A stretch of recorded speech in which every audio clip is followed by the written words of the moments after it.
In ancient times, there was a small country called the Xia Kingdom. In the Xia Kingdom, there was a valiant and skilled grand general named Situ. It was he who protected the homeland and made a great name for himself. He was a political hero who could not be swayed by the temptations of other nations. However, heroes grow old. The once majestic grand general had become an old general. Due to his advanced age, he strained his back while riding a horse, regretfully ending his career on the battlefield. Unable to go to war because of his age, old General Situ could only place his ambitions on his descendants. General Situ's only daughter and her royal husband had a pair of twins, a son and a daughter. The old general hoped his grandson would become great, training him in the art of war under the moonlight for 18 years. His Majesty also held the Situ family in high regard, even bestowing the title of young general upon the general's grandson. This made the old general place even greater hopes on his grandson. The young miss of the Situ family, who had been disdained for 18 years, is the actual protagonist of this story. One day, while old General Situ was teaching Situ Jian spear techniques, Situ Shio stood aside fanning herself, being useless. She was scolded by the old general. "Situ Shio, what are you doing? Don't distract Jianer." Upon closer look,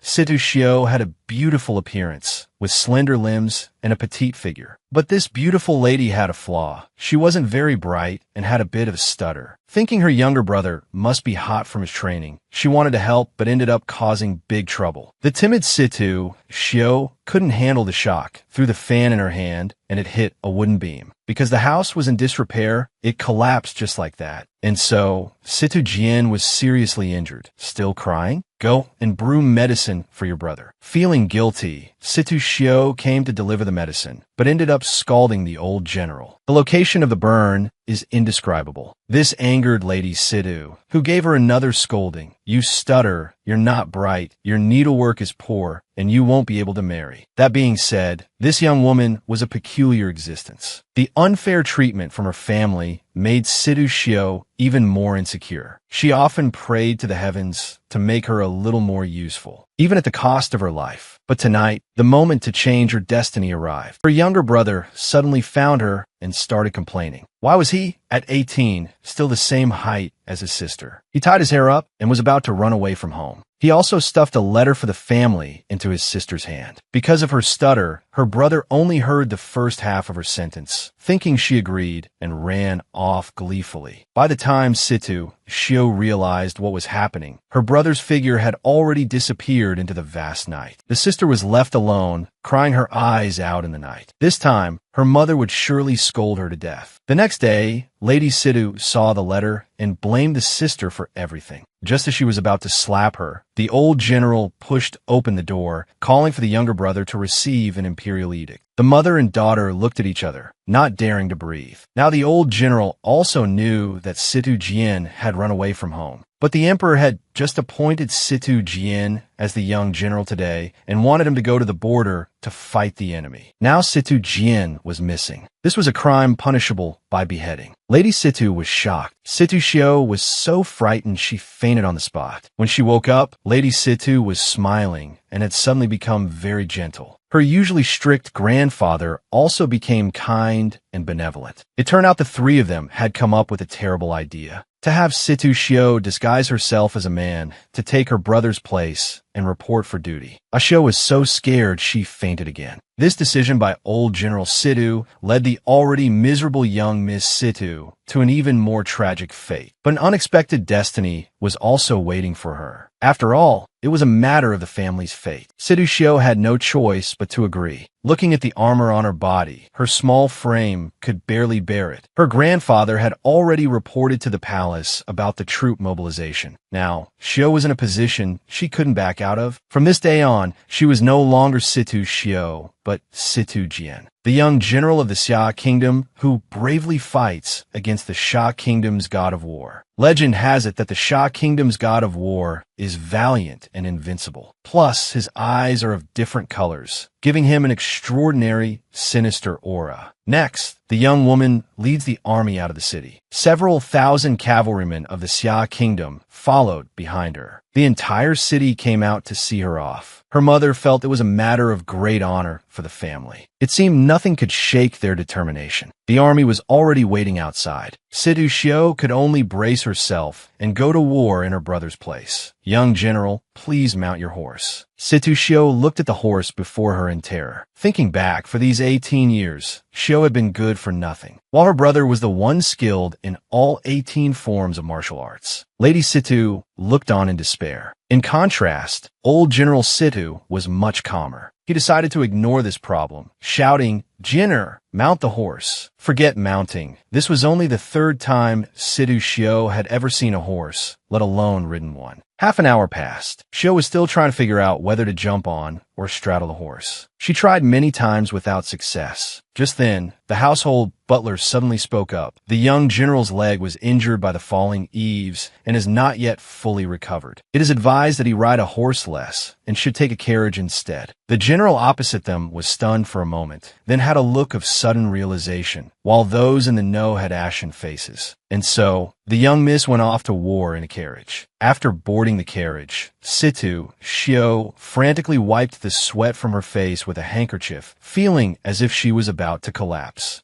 Thus, narrowly avoiding disaster, she set off on the path to war and arrived at the most important place in her life. A month passed after that. The poor young Miss Situ experienced carriage sickness and insomnia. At night, there were often howls of wild beasts. Using the toilet was also very inconvenient, not to mention the cold and harsh weather. It made Situ Shio's life miserable. But today, she was finally liberated. Putting away her sorrowful heart, Situ Shio pretended to be aloof as she got out of the carriage. The city's defending general, Zhao Zhe, saluted and said, "We have been awaiting you, young general." A faint smile appeared on Situ Shio's jade-like face. She performed a woman's curtsy.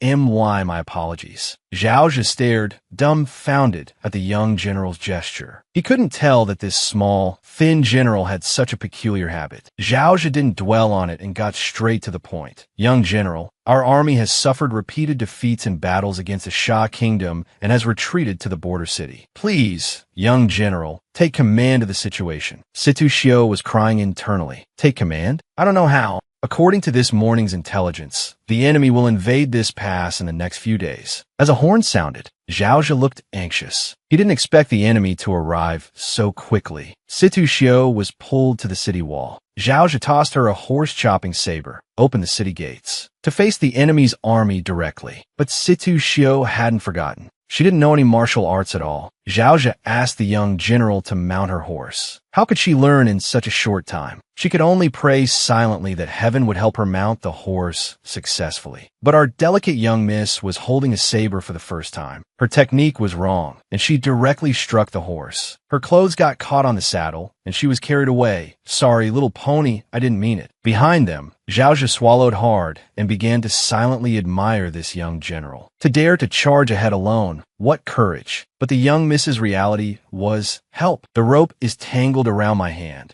At this moment, a lookout from the opposing dark army noticed the young miss's presence. He reported to the man on horseback, reporting, "Boss, there's a general from the other side, charging over alone." The man on horseback, with one blue and one yellow eye, said coldly, "Oh, it seems we've caught up with the young General Situ." Situ Shio couldn't run anymore. She sat down on the ground with a plop. What kind of fate awaited her? Situ Shio couldn't run anymore and was captured alive by the enemy. The general on horseback also walked towards Situ Shio. The sheltered young woman's face turned deathly pale with fright. The monster is coming. Since birth, she had never seen such a scene. Even his two eyes were different colors. The Xia Kingdom's strength had always been formidable. Moreover, Song Yu of the Xia Kingdom was known as the god of war, undefeated in all his campaigns. According to rumors, he was handsome and had an extraordinary aura. Although his eyes had different colored pupils, many women still admired him. But how could the current young Miss Situ have any thoughts for such matters of love? She only knew that being captured and becoming a prisoner would certainly not lead to a good end. Seeing the trace of blood at the corner of Song Yu's mouth deepened the young Miss's fear. Right now, she had only one thought. She had to run. Without a second thought, The young miss turned and fled. As she ran, she thought of her mother back home. She had clearly told her mother that impersonating her brother to go to war was a bad idea. How could a useless person who knew nothing replace a brother skilled in all 18 forms of martial arts? She was not capable, yet her mother insisted. She wondered if she was her biological daughter. The young miss complained as she ran, and cried as she complained, running for her life towards the city gate. Sang Yu, however, frowned indifferently, watching to see what tricks the young general would play. On the Xia Kingdom's side, seeing the young general's lone figure, a soldier immediately reported to Zhao Zhe, "The young general has made his move. We should lead the light cavalry to support him." The soldiers' morale was high, ready for a big fight. Just as they were about to set off, they were stopped by the calm Zhao Zhe. With a wave of his hand, he told the guards to calm down. The men were puzzled and then asked Vice General Lin, "Do you remember old General Situ's extraordinary feat?" Vice General Lin thought for a moment and understood General Zhao's meaning. Could it be that the young general's move is a ploy, a tactic? The rest of us just need to wait and see. Zhao Zhe said, "Back then, the old general charged ahead alone against tens of thousands of enemies, and his fame has spread far and wide ever since. The young general must have inherited the old general's perfect bloodline. So, this act of running back is a tactic." After hearing General Zhao Zhe's words, everyone had a sudden realization and was overjoyed. The soldiers also applauded the young general, admiring his commendable courage and his strategic mind at such a young age. Then let's follow the general's brilliant idea. Let's not interfere with the young general's tactics. Retreat into the pass and observe the situation. With the heavy clanking sound of the great gates closing, Situ Shio's heart sank. She was stunned, watching the distant city gates close, leaving her alone and disheveled in the wind. What kind of tactic is this? Using me as bait to lure the enemy. This also shocked the enemy. The small, dark-faced man with blue eyes urgently reported to his boss. Why did they go back inside? Leaving a general outside? Could it be a trap? Should we attack or not? The majestic man on horseback said coldly, "You're talking more and more nonsense." After speaking, the masked man took out his bow and arrow, drew the bow, and shot the arrow in one smooth motion. What a heroic and valiant posture. The arrow pierced Situ Shio's large robe, making her look as pitiful as captured prey. The young miss lay in the snow, waiting for rescue. "Capture him." The Xia Kingdom's general, watching from a distance, said anxiously. However, what awaited her was not rescue, but becoming a pitiful captive. Oh no, the young general is about to be captured. But Zhao Zhe had a different interpretation. He thought the young general was pretending to fall to make the enemy lower their guard. And so, Situ Shio was captured alive. Her already fair skin looked even paler, her face wan and terrified, looking pitiful enough to make one's heart ache. She whimpered and cried non-stop along the way. How could this young miss have ever suffered such grievances, being tossed around by people? She was only taking her brother's place on the battlefield. Now she was being captured by the enemy. She was going to die. Situ Shio shed sad tears. "We have captured the young general of the Xia Kingdom. Please decide his fate, boss." The Xia Kingdom is really pathetic this time. "Boss, look, this kid is even crying." The man on horseback showed no emotion. He still said coldly, "I estimate the Xia Kingdom won't dare to act rashly. The snow is getting heavier. Let's return to camp first." Hearing this, Situ Shio became even more frightened. This sounded like she was being taken back for interrogation and torture. She was a delicate young lady. How could she endure it? Situ Shio couldn't hold it in any longer and let out soft, heart-wrenching sobs. The man on horseback glanced at Situ Shio. Her crying made him feel uncomfortably ticklish. He grabbed the petite Situ Shio and said coldly, "Kid, you'd better hold back your tears. Otherwise, I'll have you drawn and quartered." Hearing the words drawn and quartered, Situ Shio couldn't help but imagine herself being dismembered. But this time, she successfully held back her tears, because she had fainted from fear. "Boss," he fainted. The man on horseback's expression froze. What was wrong with this kid? Crying one moment, fainting the next. He didn't seem like a young general. The other side was also observing. a lookout came to report to General Zhao. Our young general has really been captured. Zhao Zhi remained completely calm. In his mind,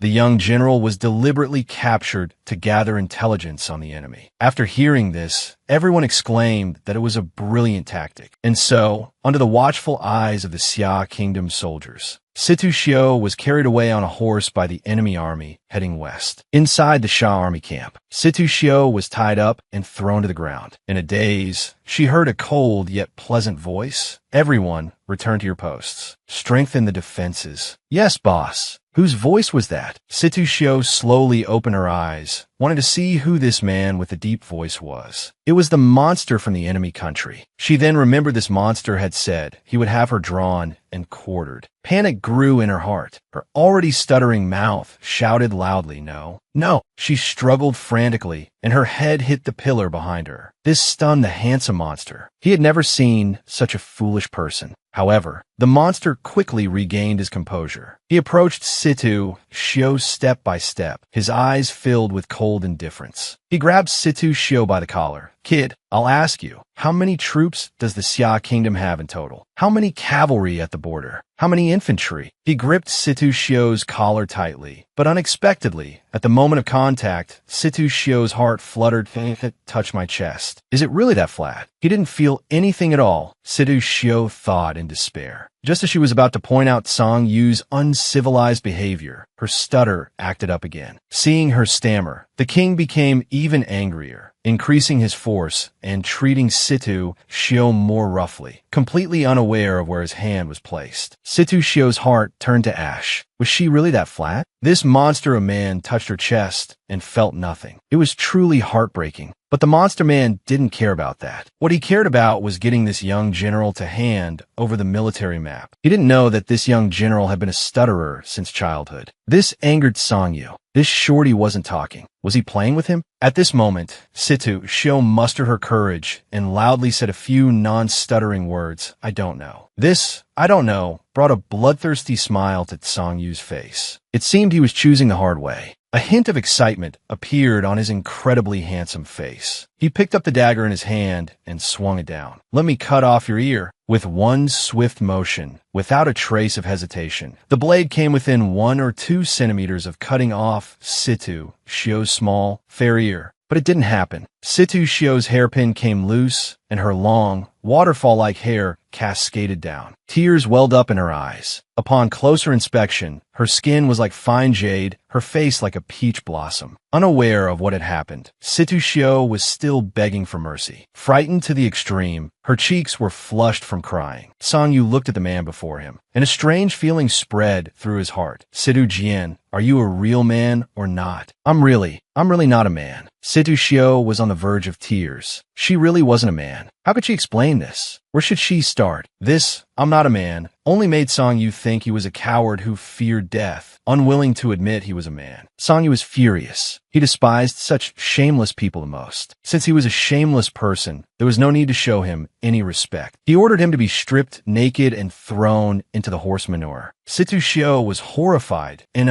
tears streamed from the corners of her eyes, but they didn't earn a shred of sympathy from Song Yu. She watched as Song Yu's rough hands stripped off her clothes, down to her chest. A piece of cloth suddenly fell out. Song Yu looked closely. It turned out the Xia Kingdom had drawn the military map on a soft cloth. Situ Shio's eyes widened. Wasn't this the 100 flowers in bloom she had embroidered for the needlework competition? It was mistaken for a map. Was her embroidery really that bad? Song Yu smiled. Young general, you should have been more sensible earlier. But his smile froze in less than a second. Before him, the person with skin like silk couldn't keep his eyes open. The dignified, young general of the Xia Kingdom looked like a girl. Amidst Song Yu's confusion, Situ Shio was put into a cage. Watch him. Don't let him escape. Song Yu said to her, still coldly, if you dare to run, I'll tear you apart. The amazing Miss Situ repeatedly said she wouldn't run. At this moment, Miss Situ was in no mood to think about escaping. Her mind was filled with Song Yu's rough treatment of her and the fact that she would never be able to marry. On the third day after Situ Shio was abducted, our god of war, Sangyu, and his 12 generals were in deep confusion. Why has it been 3 days since we captured the young general of the Xia kingdom, yet they haven't made a single move? Sangyu was puzzled. Xiao Zhua, one of the 12 generals, said, "Maybe I'm just guessing. This young general isn't that important." Impossible. He is a descendant of the Xia kingdom's hero. How could he not be important? Sangyu was getting a headache from this nonsensical talk. At this moment,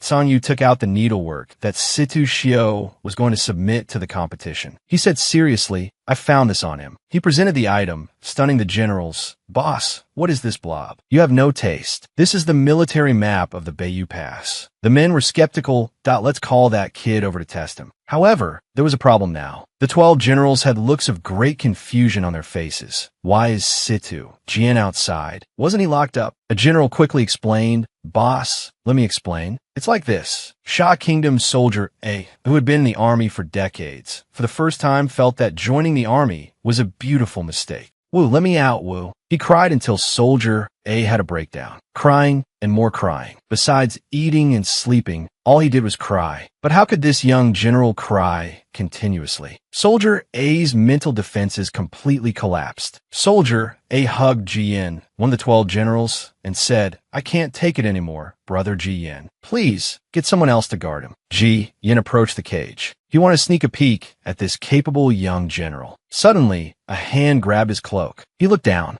A pair of walnut-like eyes that had been crying for days and nights stared at him, begging half-heartedly, "Brave warrior, I can do laundry. Please let me out." Because he felt too sorry for his subordinate, he took it upon himself to let him out. Besides, he felt this young general was very honest. "Look, boss, he's washing your bedsheets for you," Jian said with a wry smile. At that moment, someone came to report, "Boss, the young general of the enemy kingdom just washed a hole in your bedsheet." The scene became extremely awkward. A dead silence. "Xiaozhua, bring that sissy kid back here. I have something to ask him." "Yes." Xiaozhua acknowledged the order. Situ Shio came over, trembling, walking on thin ice, her eyes filled with infinite terror. Sangyu directly lifted Situ Shio over, then pointed to a spot on her needlework and asked, "What is this?" Situ Shio looked at the spot. It was a lotus flower embroidery. But unfortunately, she had a stutter, and being nervous, she couldn't say a word. It's a lotus. Sangyu forgot he was a mute. He even asked the person next to him, "Why is he speaking so intermittently?" The general beside him quickly replied, "Boss, he has a stutter. The men we sent to interrogate him all fell." Sangyu thought to himself, a stutter? Why does he have so many problems? Situ Shio wanted to prove herself at this moment. She mustered her courage and loudly spoke a complete sentence. "It's a lotus flower. It's the granary." Situ Shio's stuttered words were unclear and were misheard by someone as granary. Sangyu remembered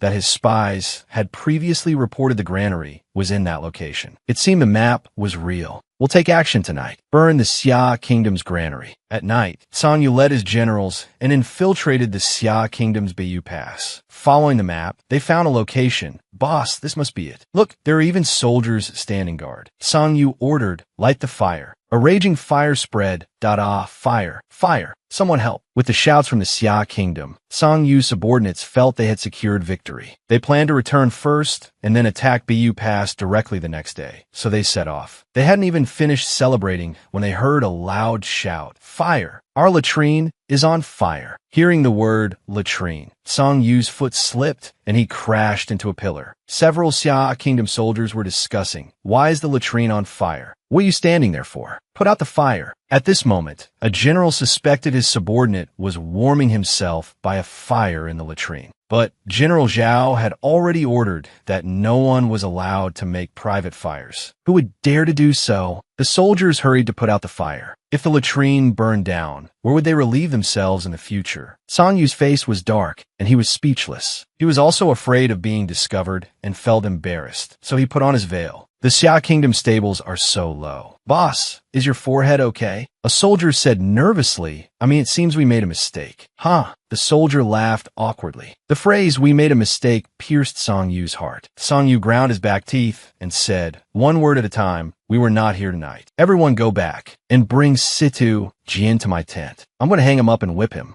On the other side, the two main generals of the Xia Kingdom did not participate in the latrine firefighting. Instead, they sat together, talking by candlelight, feeling that their decision to remain inactive was correct. In front of them was a note: the map is fake. The general as well. It seems young General Situ is truly amazing to be able to deceive the sharp-eyed Sangyu with a fake map. Zhaozhe was overjoyed. Vice General Lin also shed tears of relief, feeling that Situ Jian had finally grown up. It seemed the old general's entrustment of military command to him before his departure was unnecessary. Uncle Lin felt very relieved. Zhaozhe smiled and said, "Now you don't have to worry, right?" The young general being captured was a tactic. It seems General Zhao is the superior one after all. By the way, when did General Zhao get here? Vice General Lin was very confused. When Situ Shio stepped into Songyu's tent, the sky was just breaking dawn. The soft light of dawn shone on Songyu's cheeks, making him look as handsome as jade and exceptionally dashing. Situ Shio was stunned by this scene, her face blushing slightly. She thought to herself, this monster is quite good-looking when he's not being fierce. But the beautiful moment lasted only 3 seconds. Songyu's expression changed completely. He grabbed Situ Shio's hair and shouted, "You brat, you dare to lie to me?" Not knowing what had happened, Situ Shio was naturally terrified that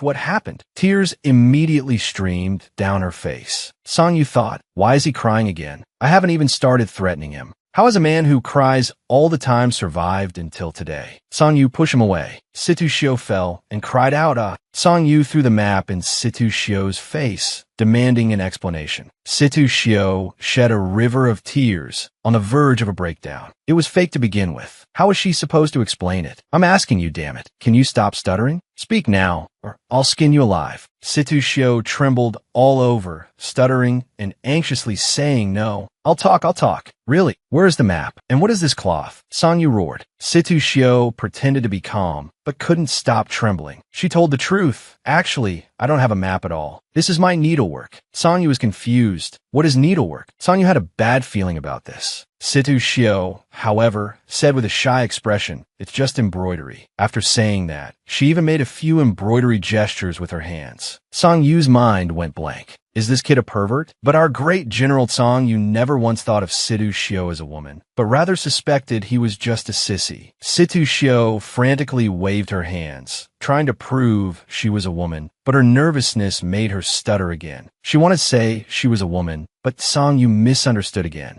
The young general of the Xia kingdom. Sangyu had always looked forward to a battle with the heir of the Situ family, but now it seemed he was just a pervert who did embroidery. Situ Shio was on the verge of tears, saying she wasn't the young general. The mystery was revealed. Why hadn't the Xia army made a move? It turned out he had captured a fake young general. But Sangyu observed Situ Shio carefully, and combining it with previous rumors, he became more certain of his idea. Sangyu looked down at Situ Shio and said with cold suspicion, trying to trick me again? She had thought he might accept her identity as a woman, but she didn't expect Sangyu to still be suspicious. His next words were even colder.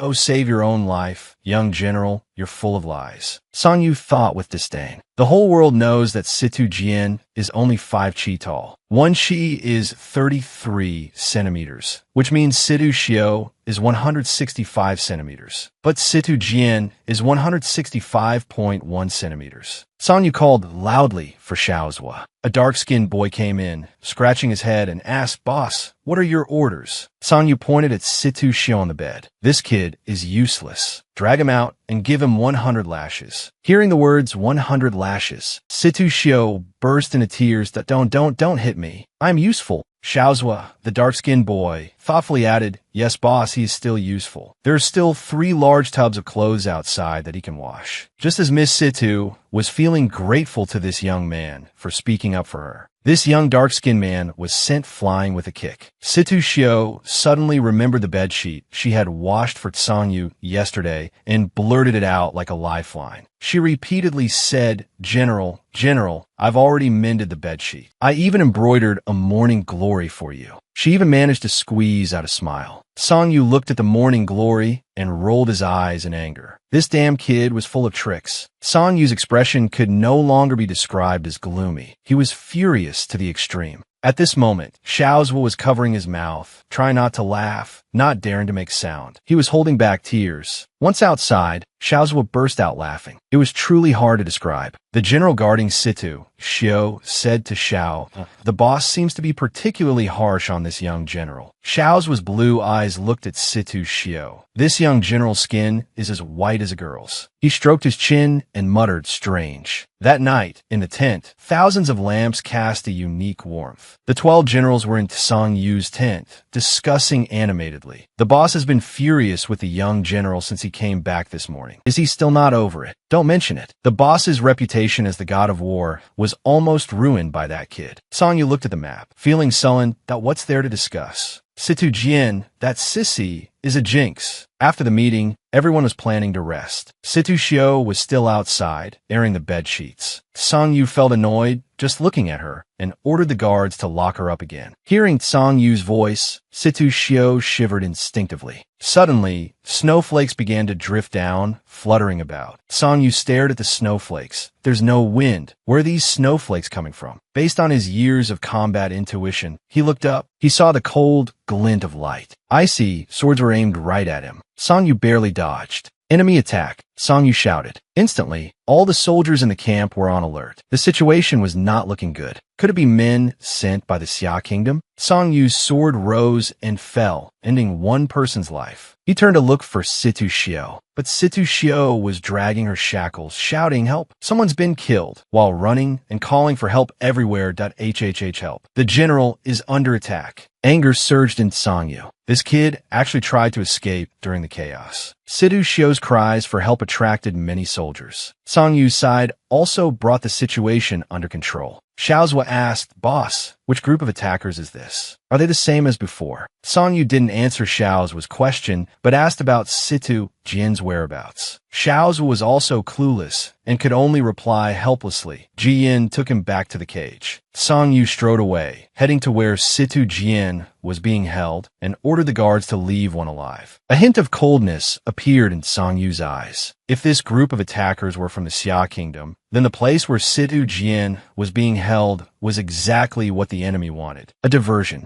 On the other side, Situ Shio was walking alone in the snow. Her snow-white, delicate skin was not inferior to the snow, perhaps even more so. She had actually escaped from the military camp. How did this happen? She recalled the general, Jian, who was taking her back to the cage. Worried about the boss's safety, he told the young general to just keep walking to the right to get back to the cage. Watching Jian's hastily departing figure, the foolish Situ Shio did as she was told, walking straight to the right. It seemed she was lucky enough not to encounter any patrol soldiers and accidentally walked out of the camp. Just as she was thinking she could go home, Song Yu's roar was heard. He was galloping towards her on a single horse. Situ Shio trembled as she looked back. Just hearing his voice was enough to make her tremble. Situ Shio could only explain that she got lost and couldn't find her way back to the cage. In her mind, she suddenly remembered what Song Yu had said before. "Young general, if you dare to run, I'll tear you apart." The more she thought about it, the more scared she became, and she collapsed in the snow. Song Yu grabbed Situ Shio. He said angrily, "If you hadn't deliberately lured the guards away, how could they all be gone?" "There was no one there to begin with," Situ Shio replied, still stuttering. This made Song Yu feel that something was strange, and the surroundings were too quiet. Situ Shio suddenly saw something shiny in the distance. What is that shiny thing? It's a hidden arrow, Situ Shio realized. She mustered all her strength to push Song Yu away, trying to save him. Song Yu glanced towards the distance, thinking that he and Situ Jian were very close just now. He guessed the person in the dark wanted to kill two birds with one stone. So the attackers were not from the Xia Kingdom. But in the eyes of the god of war, such a hidden arrow was nothing. The arrow couldn't have hit him. But because of Situ Shio's push, the well-prepared Song Yu was hit by the arrow. The young miss looked at the god of war's purplish face and felt that she was doomed. Song Yu gritted his teeth in pain. It was all thanks to this jinx. For the first time ever, he was hit by a hidden arrow he could have dodged with his eyes closed. Song Yu suddenly roared in a low voice, get out of the way. His long spear shot out in the direction the arrow came from. A large patch of red seeped out from the snow on the other side. How could Situ Shio have ever seen such a scene? Her face turned pale with fright. She only heard 4 words by her ear, "Come back with me." Situ Shio nodded repeatedly, saying okay. But at this moment, Songyu dropped to one knee, his face looking extremely unwell. It was obvious the arrow was poisoned. Even a strong man like Songyu couldn't resist the poison's effects and collapsed into the snow. "General," Situ Shio exclaimed. Only then did she realize what he meant when he said the arrow was poisoned. So the general is dead? The general is dead. This was just what Situ Shio wanted. If so, what better time to escape than now? This was Situ Shio's best chance to escape. Just as she was about to get up, her ankle was grabbed. The immense force made her fall into the snow. "Don't run," Songyu warned Situ Shio fiercely. His wolf-like, sharp eyes held a deep sense of danger. Situ Shio quickly apologized, saying she wouldn't leave. At this moment, Situ Shio noticed that the general and his dark hair had a touch of white on them. She looked up at the sky. It was snowing. It was all unrealistically beautiful. Her snow-white skin looked even brighter under the moonlight. A hint of a daze appeared in her beautiful eyes. She looked at Songyu in the snow and helped him onto the horse, feeling a little apprehensive. She began to doubt herself. Why was she helping an enemy general? Was it because he was injured? Songyu's eyes were also fixed on her. At the same time, he held one of Situ Shio's hands tightly. The warmth of his palm was scorching. Situ Shio felt as if she had been struck by an electric current, her face flushing red. It felt like something had struck her heart. Situ Shio took the reins and led the horse, trying to find the way back. But don't forget, Situ Shio had a stutter and a poor sense of direction. There wasn't this snowdrift here just now. "I think we're lost." Hearing the words lost, Songyu used his last bit of strength to tell Situ Shio there was a snow cave to the southwest. Following Songyu's directions, she arrived at the snow cave and helped him down. The poison on the arrow seemed to be a muscle-relaxing powder, which made Songyu weak. He decided to trust Situ Shio this once. He wanted her to help remove the arrow. Let's not even talk about whether she knew how. Situ Shio had rarely even heard of such a thing. Songyu could only guide her step by step. First, start a fire. "I have a flint." Situ Shio fumbled around earnestly. Hard muscles, but no flint. Could it be somewhere else? Her random fumbling made Songyu feel a little uncomfortable. "What are you fumbling for?" Songyu was about to explode. Looking for the flint. Situ Shio's face was bright red with embarrassment.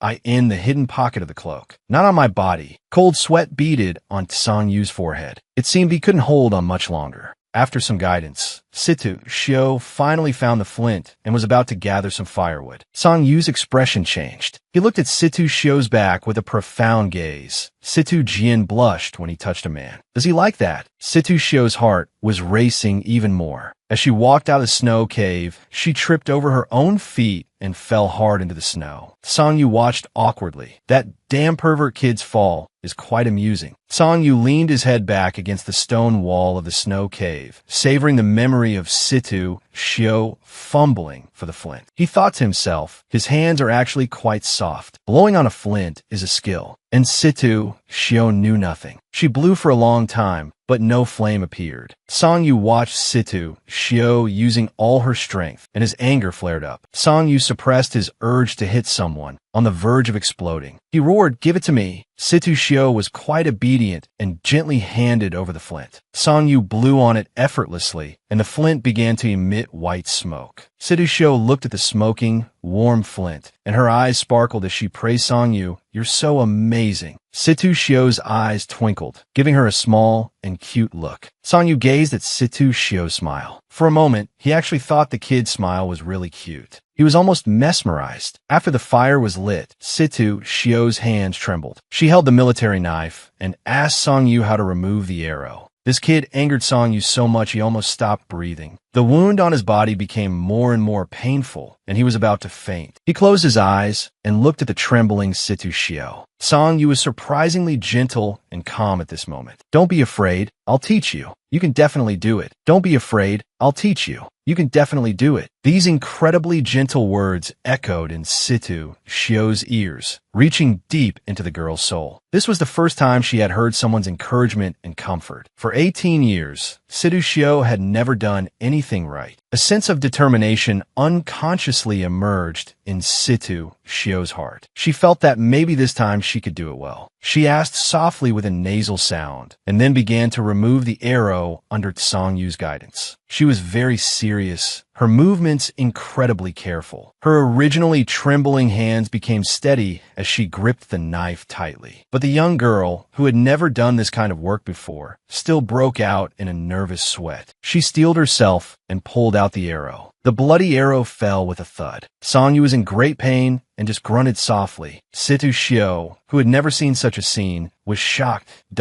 Why is there so much blood all of a sudden? I clearly didn't. At this moment, a deep voice sounded, "Don't panic." It was like a tranquilizer, soothing Situ Shio's heart. Use a strand of hair instead of thread to stitch it up. You kid like to embroider. Stitching a wound shouldn't be difficult. After speaking, he took off his clothes, revealing his strong arms. Situ Shio's eyes were filled with tears, a mix of fear and gratitude. Her slender fingers took out a needle. She used her own hair to stitch Songyu's wound. That night, the snow fell silently. Her serious expression and gentleness remained in his mind. As he lost blood, his consciousness began to fade. Situ Shio gently bit off the strand of hair with her white teeth. This scene made Songyu's heart tingle. Songyu smiled and said to her very gently, "Well done." Then, Songyu fell into a deep sleep. At this point, Situ Shio couldn't hold it in any longer. The grievances and sadness inside her began to erupt. She could only cover her mouth and cry silently, because this was the first time in all these years that someone had praised her for doing well. The general was not scary, nor was he a monster. He was even a little considerate. Situ Shio thoughtfully pulled Songyu's clothes back on and also fell into a deep sleep. The next day, the sun melted the snow and the day broke. Songyu slowly opened his eyes. His strength returned along with the weather. The first thing he did after waking up was to look for this young general. Had Situ Jian escaped while he was unconscious? Just as Songyu was about to grab his cloak and go after him, he discovered a small figure curled up in a ball to his lower right, sleeping soundly. He was even snoring. Just as he was about to wake up this frail young general, Songyu heard the sound of horse hooves. "Boss, the brothers were worried about you all night. What about the escaped young general?" It turned out that reinforcements had found them. Songyu's expression was a bit complicated. He told the soldiers, "Situ Jian didn't escape, he's inside." Songyu took out the arrow that had been shot into his chest and asked his 12 subordinates, "Have you found any clues from this arrow?" "This is the attacker's arrow. The attacker is the same as last time." His subordinates tried everything but couldn't keep one alive. Songyu frowned and said coldly, "No need. This bronze sword is used by the assassins raised by the Xia Kingdom's royal family. Legend has it that a child with purple eyes is a treasure bestowed upon the Xia Kingdom by the heavens. Princess Helen of the Xia Kingdom, because of her pair of purple eyes, was adored and loved by the entire people of the Xia Kingdom from birth. Whatever Helen wanted, she always got. But fate is often full of twists and turns. For example, right now, Helen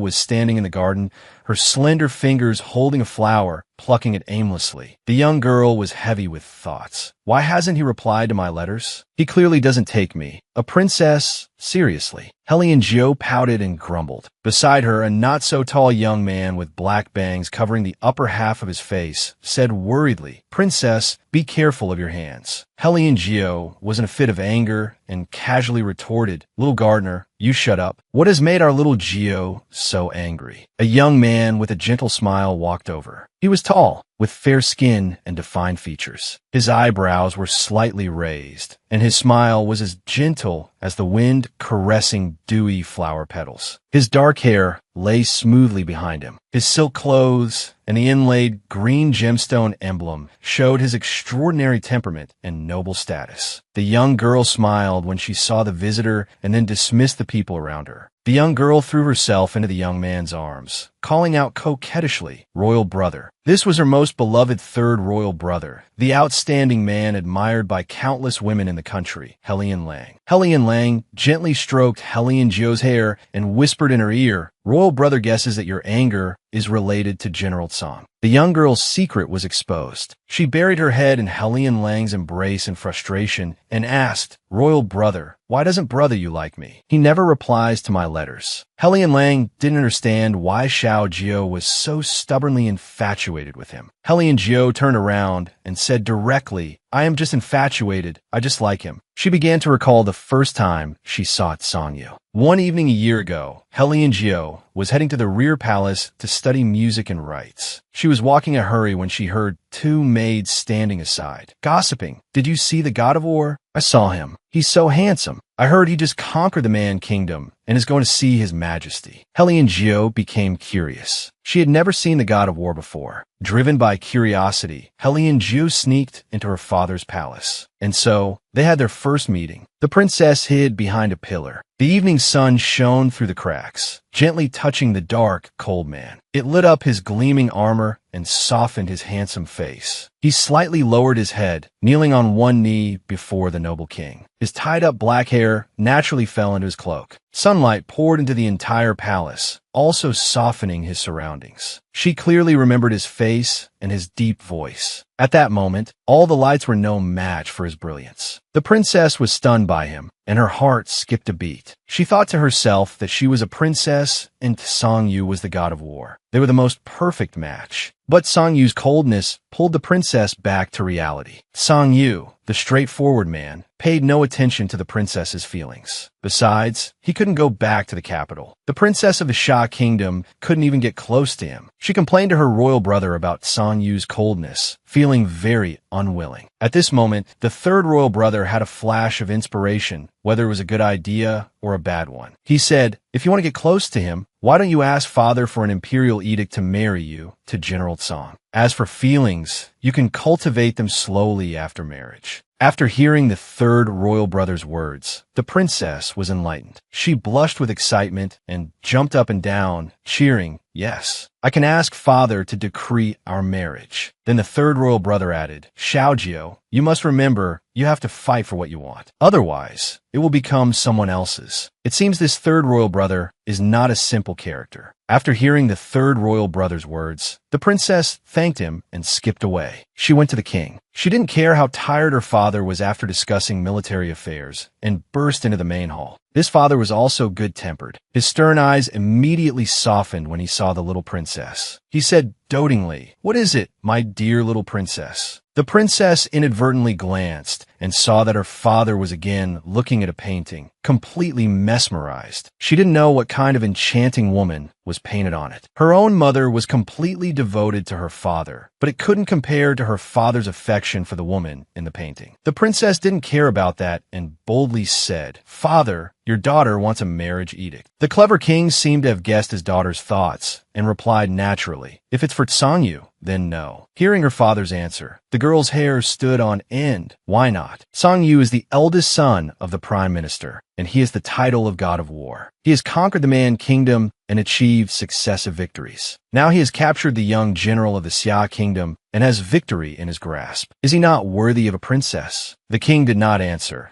but just gently tapped the princess's little head with the scroll of the beauty. "Xiaojio, you can't be willful. Father still has to choose someone to escort Situ Jian of the Xia kingdom to Tiansha city. You'd better behave yourself." The father's reply was firm. This was unacceptable for the princess who had been spoiled all her life. That night, the ninth princess cried her heart out. She didn't understand why her father would refuse so bluntly and lay on her bed, crying nonstop. Her wet nurse couldn't bear to see the princess like this and came to comfort her. Not everything in this world can go as one wishes. Since His Majesty the King does not agree, the princess should not insist. Hearing the wet nurse's words, the princess suddenly remembered her royal brother's advice. If she didn't fight for it, he would eventually belong to someone else. This sentence was like a wake-up call, strengthening the princess's resolve that, the princess will not let Sangyu marry another girl. Just as the wet nurse had a vague premonition, the spoiled princess made a great decision. She would go to the battlefield and escort the young general of the Xia kingdom to Tiansha City. Hearing these words, the wet nurse fell to her knees. Young Miss Situ had lived for 18 years and was not yet married. She had also hoped to wear a phoenix crown and marry a gentle and considerate husband. After they married, they would share a bed and be deeply in love. But she never expected that fate would be so thrilling. It actually skipped the marriage step and went straight to sharing a bed with the man in front of her. Because there was only one blanket, Sangyu decided to sleep with this kid. He took off his clothes without treating Situ Shio as an outsider and told her, "You're small, sleep on the inside." Situ Shio was so shy she didn't dare to open her eyes. Her cheeks flushed red, and she clasped her hands together, chanting Amit-ba. This 18-year-old single dog had never seen such a magnificent scene. How was she supposed to sleep? The story goes back to this morning in the snow cave. Situ Shio woke up from a sweet dream, and Sangyu wanted her to go back with him. But unexpectedly, the first thing Situ Shio did when she got up was to ask about Sangyu's wound and if it was better. Sangyu didn't answer, just told Situ Shio to get on the horse. Getting on the horse, this nightmare again. Situ Shio didn't know how to ride a horse at all. This also shocked Sangyu. The dignified young general didn't know how to ride a horse. Sangyu didn't care about that, mounted the horse in one leap, and casually lifted Situ Shio and placed her in front of him. He couldn't help but be amazed at how light this young general was, just like a woman. The large army galloped back to camp, but Sangyu seemed to be moving a bit slower. He suddenly spoke to Situ Shio. "Who are you?" Situ Shio was shocked. "Has he discovered my identity?" Last night, while Situ Shio was sound asleep, Sangyu checked her pulse and found that this young general knew no martial arts. If he wasn't the young general of the Xia kingdom, then who was he? Seeing this, Situ Shio had no choice but to confess, "I am Situ Shio, the general's daughter." After her courageous confession, she thought she could relax and return to the Xia kingdom. But this straightforward man didn't believe her, thinking she was fantasizing about being a woman. Where in the world is there such a flat woman? After saying that, he even tapped Situ Shio's chest a few times. It was truly as flat as a runway. This action really angered Situ Shio.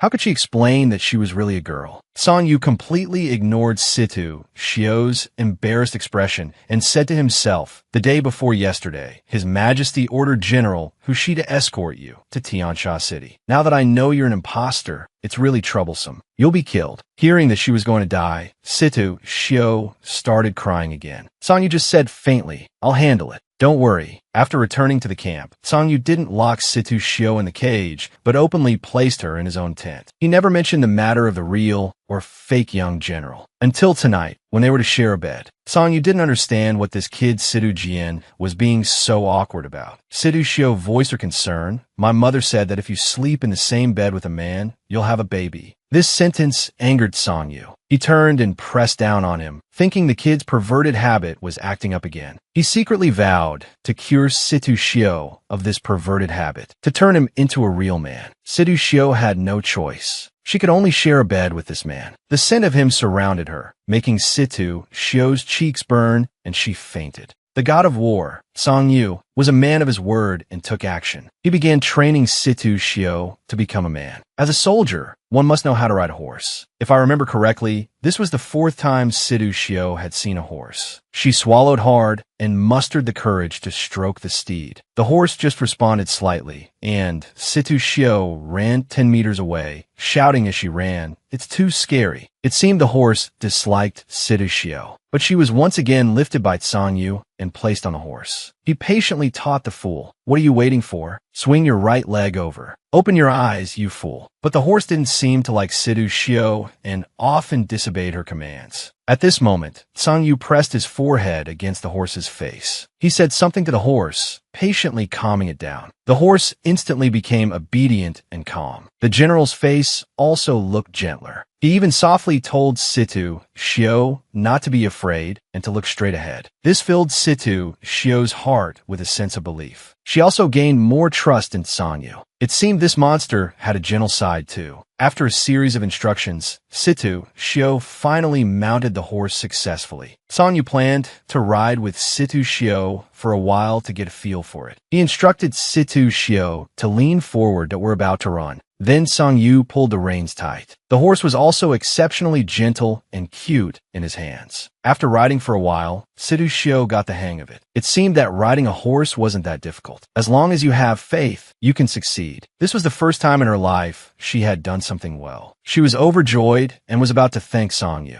She turned her head and accidentally touched Song Yu's nose, almost kissing him. Such close contact made both of them feel strange. Song Yu quickly pulled back and let Situ Shio practice on her own. Because of the recent close contact, Situ Shio's heart was pounding like a frightened deer. Unable to understand this strange feeling, she focused on learning to ride. A few hours later, under Song Yu's careful guidance, Situ Shio made some progress and could even stop the horse smoothly. She blurted out, "I can ride a horse." Even the god of war, Song Yu, thought this kid had some talent. He wasn't even stuttering anymore and could thank him clearly. Situ Shio's stutter was probably caused by her personality. As long as she was brave and strong, she wasn't bad at all. Situ Shio was so moved by Song Yu that she was in tears. This was the first time someone had praised her like this. Situ Shio was shocked that she wasn't stuttering. But then Song Yu said something discouraging. "It's a good thing you don't stutter anymore. Otherwise, you'd definitely never get a wife." So, how could Situ Shio prove she was a girl for Song Yu to believe her? At this time, in the Xia Kingdom's Beiyu Pass, General Zhao was playing chess with his soldiers. General Lin couldn't take it anymore, flipped the table, and said, "The young general has been captured for over a month, and you're still so leisurely playing chess here?" General Zhao quickly explained that he had a plan.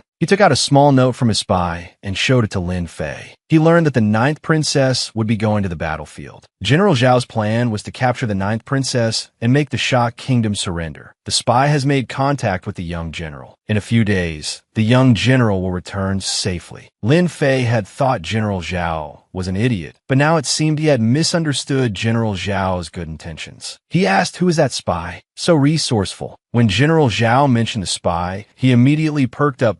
"I met that spy a year ago. I believe he is the savior of the Xia Kingdom." Hearing this, Lin Fei sighed that it was too casual. He couldn't help but worry again about how the young general was doing these days. Of course, the fake young general, Situ Shio, would say that her days were miserable because Song Yu wanted to train her into a real man every day. The daily horse riding training made her body ache unbearably. She could only tell Song Yu that she was a girl. Song Yu didn't believe her. "Although you look like one, please stop your fantasy and go practice martial arts."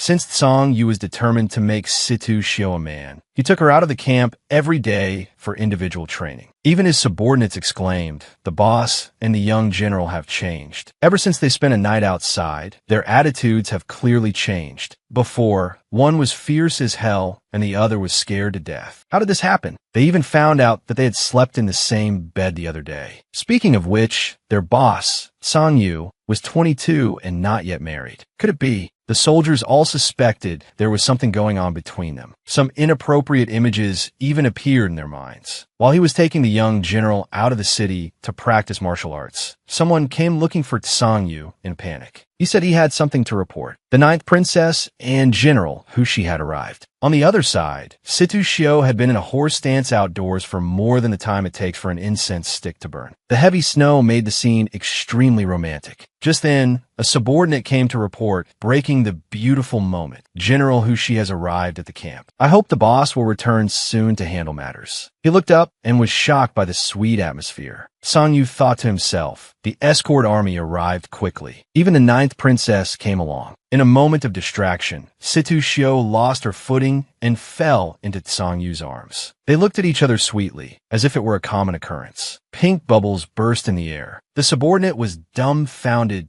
What's going on? The air around them seemed to be filled with sugar, like a young couple flirting. This reminded the subordinate of what his brothers had said earlier. Could this pair be real? The god of war, Song Yu, and the frail young general? Song Yu ignored his subordinate's gaze, his eyes only on Situ Shio. He told her to ride back and not to look around, and even carefully held the reins for her to prevent this little fool from falling again. The subordinate had no choice but to spur his horse to catch up, but he felt that as long as the boss was happy, he could accept anything. This subordinate's tolerance was quite strong. Today, a distinguished guest arrived at the Sha army camp. Helen and Jio wanted to go to the battlefield, but of course, the king refused. So this time, the ninth princess had secretly run away. To see her beloved brother Song Yu, she intercepted Hushi's traveling party halfway. The soldiers didn't dare to be negligent, but Hushi couldn't explain it to the queen mother. The ninth princess ran away secretly, and what's more, she didn't bring any bodyguards, but a gardener instead. For Song Yu, this princess's courage had also grown. Just then, Song Yu and the young general came to pay their respects. The ninth princess smiled when she saw Song Yu, completely ignoring Hushi telling her not to be so reckless in the future. She stared at Song Yu with shining eyes. Of course, this fake young general also noticed this girl. She was a noble princess, different from her. Spoiled since childhood, she looked dazzling and radiant, incomparable to Situ Shio. It was the first time Situ Shio had seen such a beauty, and she couldn't help but be stunned. When the ninth princess saw Song Yu, she had eyes for no one else. She threw her arms around him and called out, "Brother Yu." But Song Yu's eyes remained cold, without a trace of emotion. This scene made Situ Shio's heart sink. A sense of bitterness grew. He didn't understand why he was upset. In his nervousness, his foot slipped, and he fell from the horse. Upon seeing this beautiful young lady, Situ Shio couldn't help but fall off his horse. He cried out in pain, instinctively clutching his leg. This also caught the ninth princess's eye. She thought to herself that this person's attire didn't look like that of a Sha countryman. But the ninth princess paid it no mind. Instead, she turned back to ask Song Yu why he hadn't replied to her letters. Song Yu, however, was cold and ignored little Jio's question. Instead, he turned to help up Situ Shio, who was crying out in pain. Seeing Song Yu being so intimate with this boy, the ninth princess's jealousy flared. She began to question the little gardener beside her. "Little gardener, this place is freezing, isn't it?" Unexpectedly, the little gardener's gaze was also fixed on Situ Shio, and he completely ignored the princess. The princess angrily demanded to know who this soldier was. Seeing someone questioning his identity, Situ Shio trembled with fear, not daring to say a word. But Song Yu came to his rescue. On a chaotic battlefield, if the ninth princess were even slightly careless, she could be captured by the enemy and used as a threat. This would be a burden to the Sha nation. Hearing Song Yu say the words, "ninth princess," Situ Shio finally understood. So only a princess could be born so noble and so beautiful. Hushi, at the side, couldn't bear to see the princess being bullied and retorted. "General Song Yu, the ninth princess is here to boost morale. Don't forget your own status."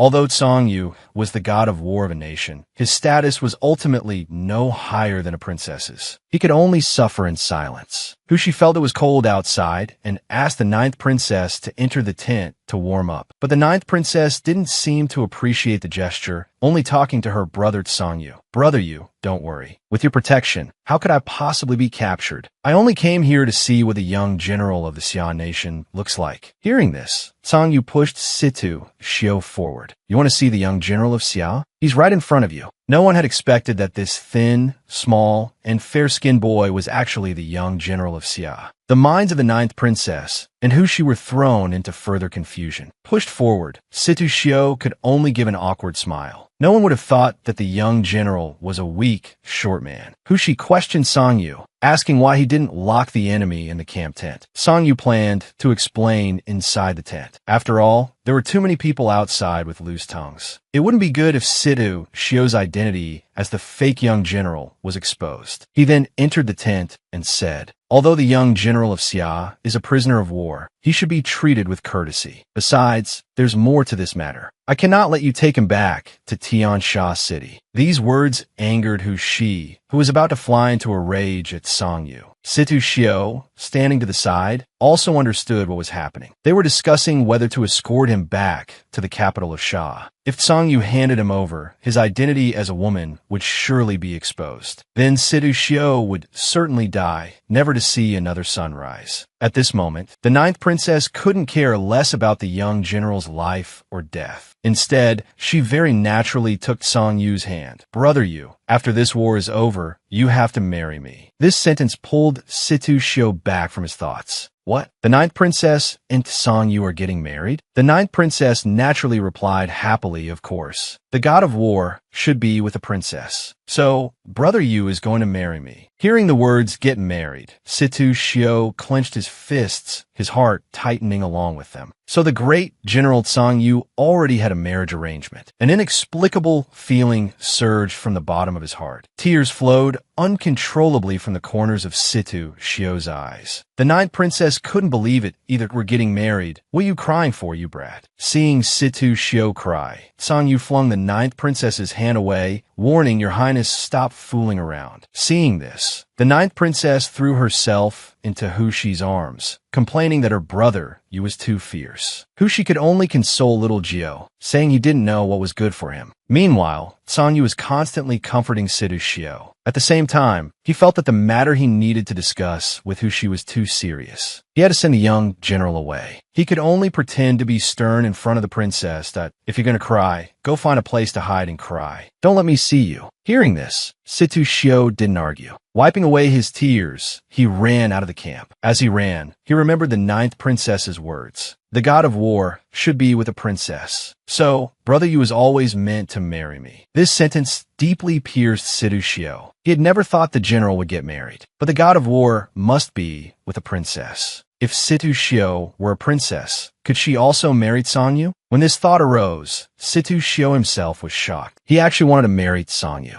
Without even realizing it, he had fallen for this general. Otherwise, why would he be crying so heartbrokenly? Situ Shio remembered the general once said, "You need to be braver and stronger. The real you is not bad at all. What is the real me?" Situ Shio decided that he should bravely confess this affection to Song Yu. Outside the tent, the ninth princess was excitedly asking her uncle for a tent so she could live closer to Song Yu and see the mighty god of war every day. She also told the soldiers to move her luggage over. The young general strode past them without them even noticing. It wasn't until the little gardener reminded the ninth princess. He felt that this young general looked somewhat familiar, so his gaze followed him. This action caught the ninth princess's attention. This young general, despite being an enemy, could walk around freely and was running in such a hurry. It was truly a bit suspicious. The princess hid in the shadows, watching the young general's every move. She and the little gardener followed closely behind. Situ Shio quickly arrived at the entrance of Song Yu's tent, peeking inside to look for any sign of him. He even called out, "General." Seeing the general's stern face, Situ Shio became too nervous to speak. He took a deep breath to calm himself down as much as possible. But unexpectedly, when he got closer, his old habit kicked in. He started to stutter. "Good G. Song Yu was an impatient man. He couldn't stand his stammering and asked, "What is it?" Hearing the general's voice, Situ Shio lost his composure even more. His stuttering problem flared up again. For a moment, he didn't know what to do, only managing to say I, over and over. The general, however, thought of a good idea. "Whatever you want to say, just say the first word." Situ Shio nervously said the word I. Song Yu didn't get impatient and asked him, and then Situ Shio was seen saying, one word at a time, "I like you." Song Yu's expression became stern. What on earth was this kid talking about? "He likes me." Just as Song Yu was about to say something, a voice interrupted. The ninth princess burst in. "You a man? Actually like my brother Yu? It's a good thing I followed, or I wouldn't have been able to overhear this absurd confession." Hearing the word confession, Situ Shio finally realized, "I just confessed to the general? How could I do something so rash on impulse? It's so improper." After saying that, he even covered his face, perfectly displaying a woman's shyness and coquetry. Seeing this coy act, the ninth princess flew into a rage, about to teach this insolent brat who didn't know his place a lesson. But before Helen and Jio could finish her words, Song Yu took a step forward and dragged Situ Shio away. He pulled open the tent flap. Song Yu was heard saying, "Situ Shio, I can accept that you like embroidery and having children, but now you even like men? Do you think I would like them too?" After saying that, he told Situ Shio to look up. Situ Shio's moment of shyness hadn't passed yet, as he lifted his head and saw two mountains. Sanyu said bluntly, "What he likes are women with chests as magnificent as two mountains, not a man who is flat on top and has something extra down below." Hearing this long, earth-shattering, and bold declaration from Sanyu, everyone fell silent for a second. But the ninth princess suddenly thought of something and instantly sobered up. She casually took off her own robe and said proudly, "You understand now, right? Brother, you likes women like me, and you call yourself the young general of Xia. You're just a big pervert." After saying that, she even puffed out her chest. Even Situ Shio marveled. How can this princess's chest be so big? He was at a loss for words. Is the god of war really destined to be only with a princess? This sudden heartbreak and sense of defeat made him unable to hold back a river of tears. The ninth princess could only sigh. How can this kid just cry at the drop of a hat? As he was inexplicably crying his heart out, a hand grabbed Situ Shio and pulled him out of the tent. Situ Shio didn't see who it was, too preoccupied with his own sorrow. The two of them walked out of the tent, Situ Shio still immersed in the pain of heartbreak, until someone called out to him, "Older sister, isn't this the little gardener who always hides his face with his hair?" Situ Shio was stunned. The little gardener before him was actually his runaway younger brother, the true young general of Xia, Situ Jian. Situ Jian lifted his bangs, revealing his bright eyes. Only then did Situ Shio recognize him. This was too incredible. It really was his twin brother. He asked how he ended up here. The brother noticed that his sister was no longer stuttering. What on earth had happened during this time? It's a long story. Since birth, Situ Jian was designated as the young general of Xia. The old general was relentless in training him in martial arts, being very strict with him. For the 1,000-man sweep move, he had to swing the spearhead with force. If Situ Jian's strength wasn't enough, he had to do it again. However, Situ Jian's heart was not in wielding blades and spears. He often broke his weapons and even nearly killed the old general, let alone going to battle to kill enemies. This behavior greatly displeased the old general. With such qualities, how could he serve the country with loyalty when he grew up? What on earth was he practicing? He was ordered to practice for another 6 months. Situ Jian had long had enough of this oppressive life. On the night of the Mid-Autumn Festival in his 16th year, Situ Jian gathered with a group of noble sons at the Autumn Pavilion. This group was drunk beyond reason. Situ Jian then realized he was just there to be their hired muscle. He went to the riverbank and asked a boatman for a sky lantern. In the hazy moonlight, Situ Jian thought, "Am I destined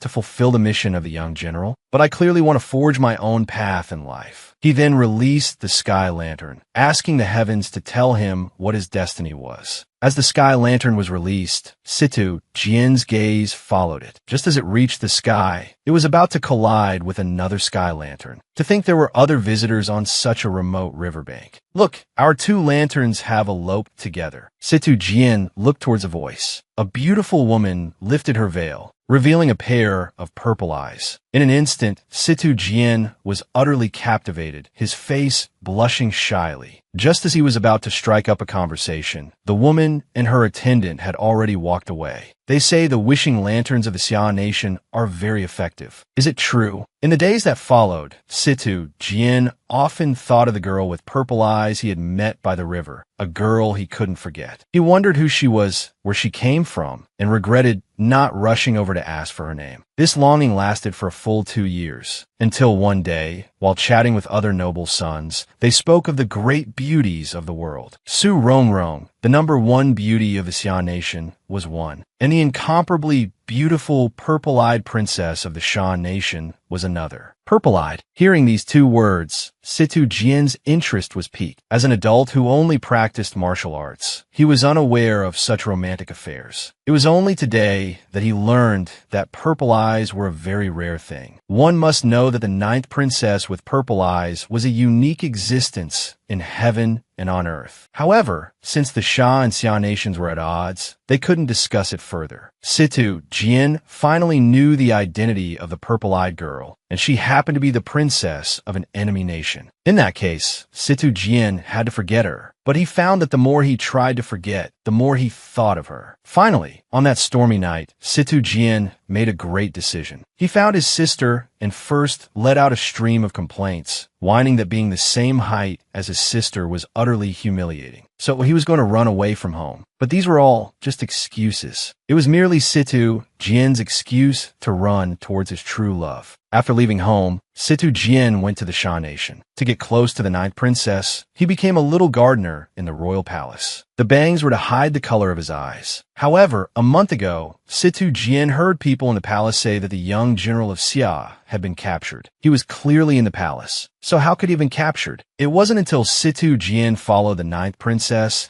and secretly came to this snowy plain that he learned it was his sister, Situ Shio, who had gone to war in his place. Guilt flooded his heart, and he kept apologizing to Situ Shio. Hearing that her brother had also had a difficult journey, Situ Shio burst into tears and forgave her brother for everything he had done. The two embraced. The brother comforted his sister, surprised that after all this time, his sister was still such a crybaby. Meanwhile, Song Yu, standing outside the tent, thought about his recent actions and felt he had gone a bit too far. Seeing the boy cry so pitifully, however, the fact that he, as a man, liked other men was wrong. He thought it would be best to teach him a lesson. He turned to look for the young general. Peeking through the door slit, he saw an unbelievable sight. Situ Shio was hugging the little gardener tightly. This scene enraged Song Yu. One second he says he likes me, the next he's hugging someone else. What a fickle boy. This scene made Song Yu's eyes burn with fire, his heart feeling as if it were being twisted by a knife. Was it because he had been deceived by this boy? Or was it because he had truly fallen in love with this enemy, young general? Hushi had been in the military camp for 2 days and was suffering from a terrible headache. He had sent his subordinates to investigate the relationship between Song Yu and the young general. A message arrived. Song Yu and the young general of Xia were close and often left the camp privately. Hushi felt that this god of war had gone mad. Just then, the ninth princess burst in, dressed in white. She looked even more pure, beautiful, and radiant. "Uncle, is there an ice river near this camp?" Her uncle ignored her and tried to persuade her kindly that you've met General Song. "How about I send a team of elite soldiers to escort you back to Tiansha City first?" Her uncle felt that the relationship between the god of war and the young general was not simple. So he wanted the ninth princess to leave first so he could investigate further. But the ninth princess didn't want to miss this good opportunity to be alone with Song Yu and would not leave early. Remembering that Song Yu would be training his soldiers at this hour, she wanted to go and watch. She also warned her uncle not to interfere in their affairs anymore. Faced with the princess who had been spoiled since childhood, her uncle was helpless and could only let her go. Meanwhile, Song Yu was training his soldiers. Always strict with himself, Song Yu was just as strict with his soldiers. Third row, second person, your moves are too stiff. The entire fifth row, your flanks are too exposed when you turn, making you vulnerable to enemy attack. Situ Shio hid behind, watching Song Yu train. At this moment, Song Yu was shining in his eyes, incredibly powerful. A man like this, surely only a princess could be worthy of him. No wonder Song Yu would reject him. As he thought about it, sad tears welled up in Situ Shio's eyes again, and he could no longer control his emotions. His little mouth started to quiver. At this moment, Song Yu only felt a gaze as sharp as a saw on his back. It was very familiar. He turned around, and sure enough, this kid was crying again. He didn't know what he was thinking. Discovered, Situ Shio embarrassedly grabbed the tent cloth and wrapped it around his red, swollen face. Song Yu paid it no mind and continued to train the soldiers. The soldiers all felt that the boss had been particularly strict these past few days. They didn't know what was making Song Yu's heart uneasy. Brother Yu. With a soft call, the ninth princess made her grand entrance. Regardless of the occasion, she wanted Song Yu to take her to play by the ice river. Song Yu, who was already in a bad mood, felt like this was adding fuel to the fire. If your highness has come to the battlefield for leisure, please return to Tiansha City as soon as possible. Hearing this, the ninth princess stopped in her tracks. In the entire country, no one had ever dared to speak to the princess like this. Song Yu being so cold. Wasn't this a huge loss of face for the ninth princess? Situ Shio, inside the tent, also noticed the embarrassed princess. This time, He looked at her carefully. So this was the purple-eyed princess his brother liked. With the intention of helping his future sister-in-law and setting them up, Situ Shio said, "Princess, why don't you let the little gardener take you?" The moment the words little gardener were spoken, it was as if 1,000 needles pierced Song Yu's ears. He gritted his teeth in hatred. He had no choice. He softly uttered, "Let's go." The ninth princess and Situ Shio were greatly shocked. This was during military training. Song Yu had been so cold just a moment ago. So why did he suddenly change his mind? They still hadn't figured out the answer to this question by the time they reached the ice river on the snowy plain. Upon arrival, everyone was mesmerized by the sight before them. The ice river was like a silver-white ribbon, flowing slowly down from the mountain, shimmering under the sun like a long white dragon that had frozen all life on Earth. Even the well-traveled ninth princess couldn't help but exclaim, "How beautiful." She also invited Brother Yu to dismount and take a walk. A glance to the side, and she saw that perverted young general again. And Song Yu just had to bring him along. A mere man dared to cause trouble for a princess. A wicked idea suddenly popped into the ninth princess's head. Her foot slipped, and with a convenient push, she sent the frail young general sprawling to the ground, unable to get up. The ice surface was smooth.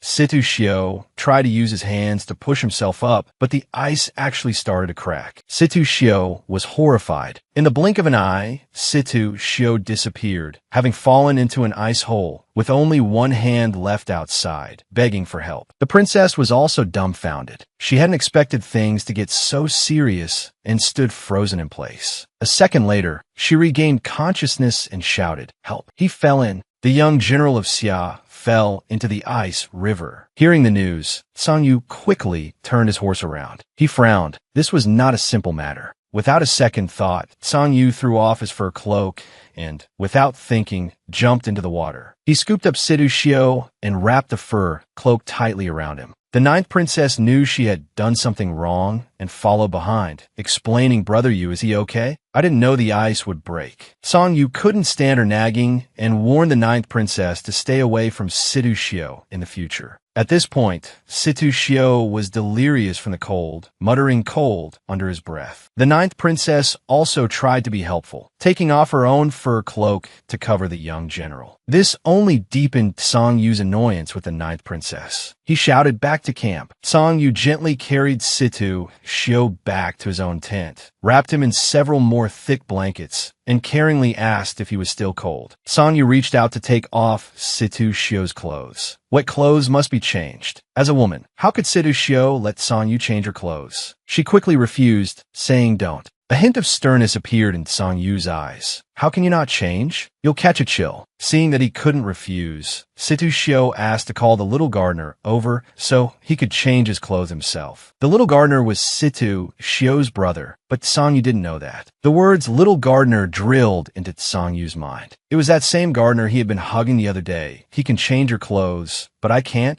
Saying this, he pinched Situ Shio's chin and pulled him into his arms. Song Yu was determined to be jealous. What did Song Yu's burning impatience matter? Song Yu warned Situ Shio not to say anything more that would displease him. He held Situ Shio tightly in his arms and kissed him. Song Yu, the god of war of Sha, for the first time in his 22 years of life, began to doubt himself. At that moment, he had lost control and kissed Situ Shio. They were both men, so what was wrong with him? If that kid were a woman, he would marry her directly. After that kiss, Situ Shio fainted. Only then did Song Yu realize. Could it be that his heart had already accepted Situ Shio? That he, too, felt love for him? When did that start? It seemed to be that night in the snow cave. Song Yu felt he could no longer let go of Situ Shio. Before, Song Yu had disliked him so much, but he never thought that this aversion would slowly turn into affection. If that's the case, then Boss.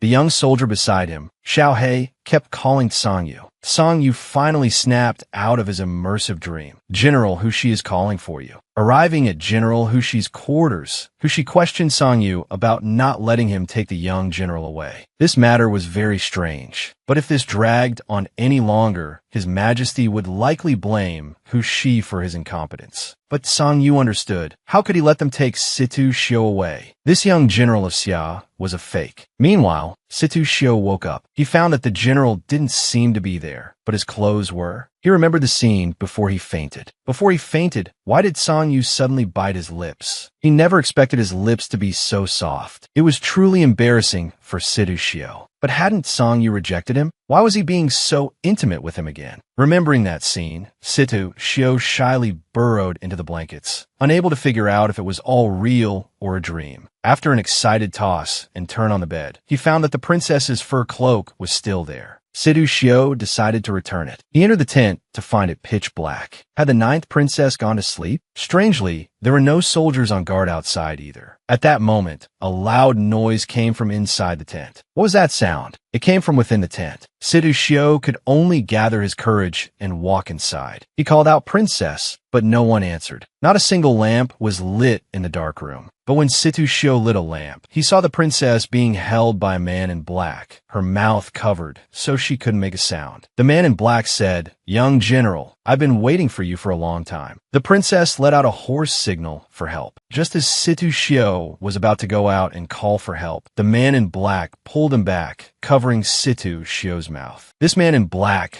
claimed to be a contact sent by the Xia nation. But the ninth princess's cries still attracted the guards. Just like that, they were discovered by the surrounding patrol. It seemed they had to give up the plan to abduct the Xia princess. First, we'll take the young general back to the Xia nation. And so, Situ Shio was unwillingly dragged away by the man in black. The guards entered the tent and only saw a trembling ninth princess, collapsed on the bed, muttering that a man in black had run to the left. "Quick, chase him!" Everyone rushed out to pursue the assassin. Only the little gardener rushed in to hold the princess, gently comforting her. It seemed the little gardener's fearful heart finally settled. She poured out her feelings. It was so scary. Why did I have to encounter something so terrifying? I want to go back to Tiansha City. I want to go back to my mother. She cried as she spoke. Seeing this scene, the little gardener immediately decided to go back and not stay here any longer. Her uncle rushed over upon hearing the commotion and found that the servants were all gone. The gardener said he wasn't sure what happened. The princess had been in low spirits since returning from the ice river and had dismissed everyone. By the time he arrived, the princess was already scared into this state. It turned out that a man from Xia had tried to abduct the princess. Unexpectedly, the young general arrived, and the man in black gave up on abducting the princess. In the end, they escaped together. In her fright, Helen Jiu's words were jumbled, causing Hushi to misunderstand that the Xia nation had attacked the camp. They planned to abduct the princess and coordinate with the captured young general. After the plot was exposed, they escaped together. Hushi was furious. "General Song, didn't you say the young general was a fake? How could he secretly collude with the Xia army? Could it be that you were deceived by him?" Song Yu thought of all the previous events, clenched his fists, and hatred grew from his heart. "Situ Shio, how dare you?" He immediately ordered his subordinate to bring his horse. The subordinate asked Song Yu where he was going. A cold glint appeared in Song Yu's eyes, revealing a hint of bloodlust. "I'm going to capture the young general myself." With that, he mounted his horse and galloped off in pursuit. At this moment, the masked man had already put the young general on a horse, but Situ Shio still hadn't figured out the identity of this man in black. Who was this man in black? Where exactly was he taking him? With a "my apologies, young general," the man took off his mysterious mask. It was actually Li Yin. Isn't Li Yin the general's subordinate? How could he possibly be from the Xia nation? Li Yin explained that he was not from the Xia nation. As for the reason, he could only say, "We both have a common enemy." If the young general hadn't ruined things tonight, the Xia army could have captured Helen Jiu by now and used her to restrain the Xia army. He was here to capture the ninth princess, so why was he taking the young general? Hearing the young general's words, Li Yin suddenly yanked the reins, nearly throwing Situ Shio off the horse. He began to question Situ Shio. "You are the young general of Xia. You're treating the Xia nation as your home? No wonder you were captured again after I let you escape during the sneak attack." So the last time there were no guards, and the escape was so smooth,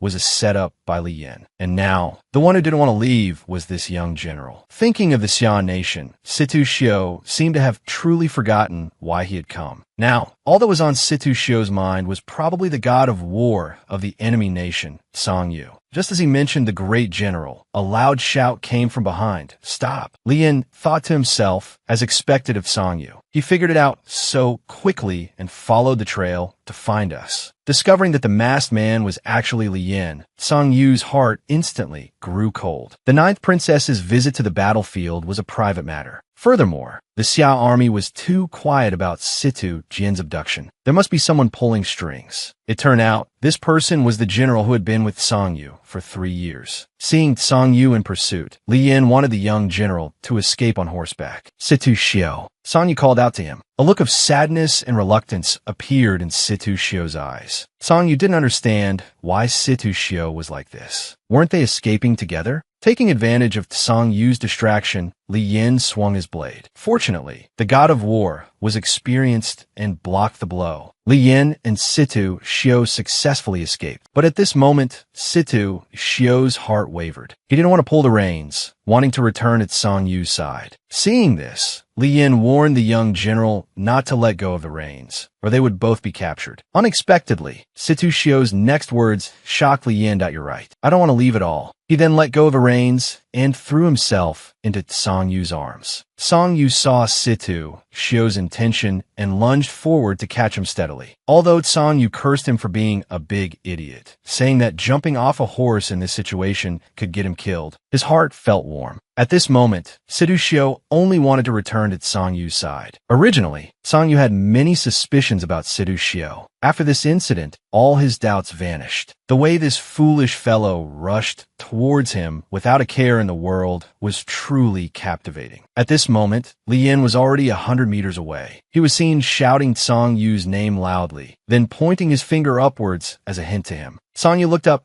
Oh no. With his sensitive perception, Song Yu realized that this area was about to have an avalanche. He immediately told Situ Shio to hold on tightly to the protruding rock. Situ Shio obediently did as he was told. The avalanche came immediately. A huge sheet of snow cascaded down, burying everything in an instant. Then, the disaster subsided into eternal darkness. Song Yu never would have imagined that Li Yin had already planted men at the top of the mountain to create this accident. No matter how fast Song Yu's horse was, it was impossible to escape death. As for the young general, Song Yu had given him a chance to live, but he brought about his own destruction. If the Xia army asked, he would just say the young general was killed by Song Yu. After the avalanche, Situ Shio struggled to his feet and searched for Song Yu. He called out his name, but the surroundings were silent, with only echoes. He only heard the sound of Hei Qi from a distance. Arriving beside Hei Qi, he only found the general's helmet. The horse kept pawing at the snow with its front hooves. Situ Shio felt this was a hint. Song Yu might be under the snow. Without a second thought, Situ Shio started digging with his bare hands, crying as he dug, praying to the heavens that the general must be okay. After digging for a while, Situ Shio found that the snow had hardened. If he didn't hurry, the general would suffocate. So he dug even more furiously. His hands were in a terrible state, covered in frostbite and small cuts. After exerting all his strength, he finally saw the general's face again. During the avalanche, after pushing Situ Shio onto the rock, Song Yu had met with disaster. Buried under the snow, he tried to climb up, but his strength gradually faded, and his consciousness began to drift away. In the darkness, he had a dream. It was their wedding. He thought it should be on the snowy plain, but now he was in a warm room, wearing a red outfit. He paid no mind to this, and quickly looked for Situ Shio. At this moment, Song Yu's body was not under his control. He walked straight ahead. A bride was sitting on the bed, waiting for him. Who was this woman?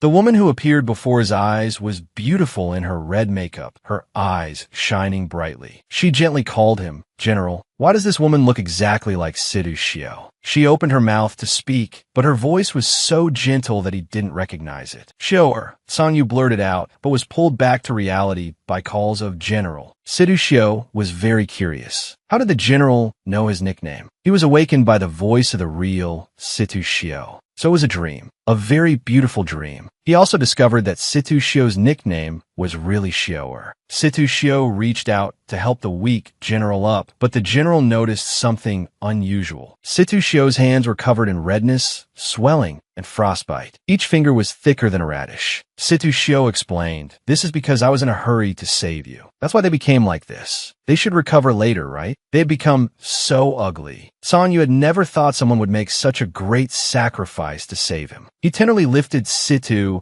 Shio's hands and kissed them, telling Situ Shio not to hurt himself like this again. Seeing that Song-yu was okay, Situ Shio's aggrieved feelings finally burst forth. He had thought Song-yu wouldn't wake up. He hugged Song-yu tightly, afraid he would disappear again. Don't cry. Am I not awake? Let's go back. Shioer. While gently caressing Situ Shio's cheek, Song-yu actually discovered a woman's ear piercing. Could he be a woman? If he was a woman, then Situ Shio and Song-yu could be together openly and honorably. Song-yu felt wonderful. His heart pounded nonstop, already fantasizing about the day he could marry Shioer. Situ Shio and Song-yu returned to the military camp, looking haggard. All the generals opened the gate to welcome their boss, while also looking at the young general with questioning eyes. At this time, a general asked, "Boss, have you interrogated the young general?" Situ Shio was confused and bewildered. Song-yu told Situ Shio to go back to the inner tent to rest first, and that he would have someone bring hot water to clean his wounds later. He then went to the military tent. Song-yu ordered his men to invite General Hushi and the Ninth Princess over. He wanted to prove Shioer's innocence. "Ninth Princess, please tell us what happened last night again." The Ninth Princess began, "Last night, I had dismissed my servants and was about to sleep when a masked man broke in and tried to abduct me. At that moment, the young general came to return my fur cloak. Seeing me being captured, he quickly called for help. The masked man then said he was a secret agent sent by the Xia nation. Then the soldiers arrived. Later, the masked man let me go and forcibly dragged the young general away." Hushi exclaimed, "Ninth Princess, that's not what you said last night. You must know, the Ninth Princess had received such a great shock last night. At that time, she was confused about everything. So how could she have sorted out the logic so clearly?" A guard at the side stepped forward and asked the general, since the young general was unaware of the situation last night, "Then who was the masked man?" Song-yu looked very calm, without a trace of anger. He calmly said, "That masked man was Li Yan." The soldiers were greatly shocked. "What? It was him? Why did Li Yan deceive us?" Song-yu spoke. "I'm afraid he was never loyal. After all, Li Yan was someone we met during the Man Country campaign. He might be a remnant of man." At this moment, the Ninth Princess was preparing to bid farewell to Song-yu,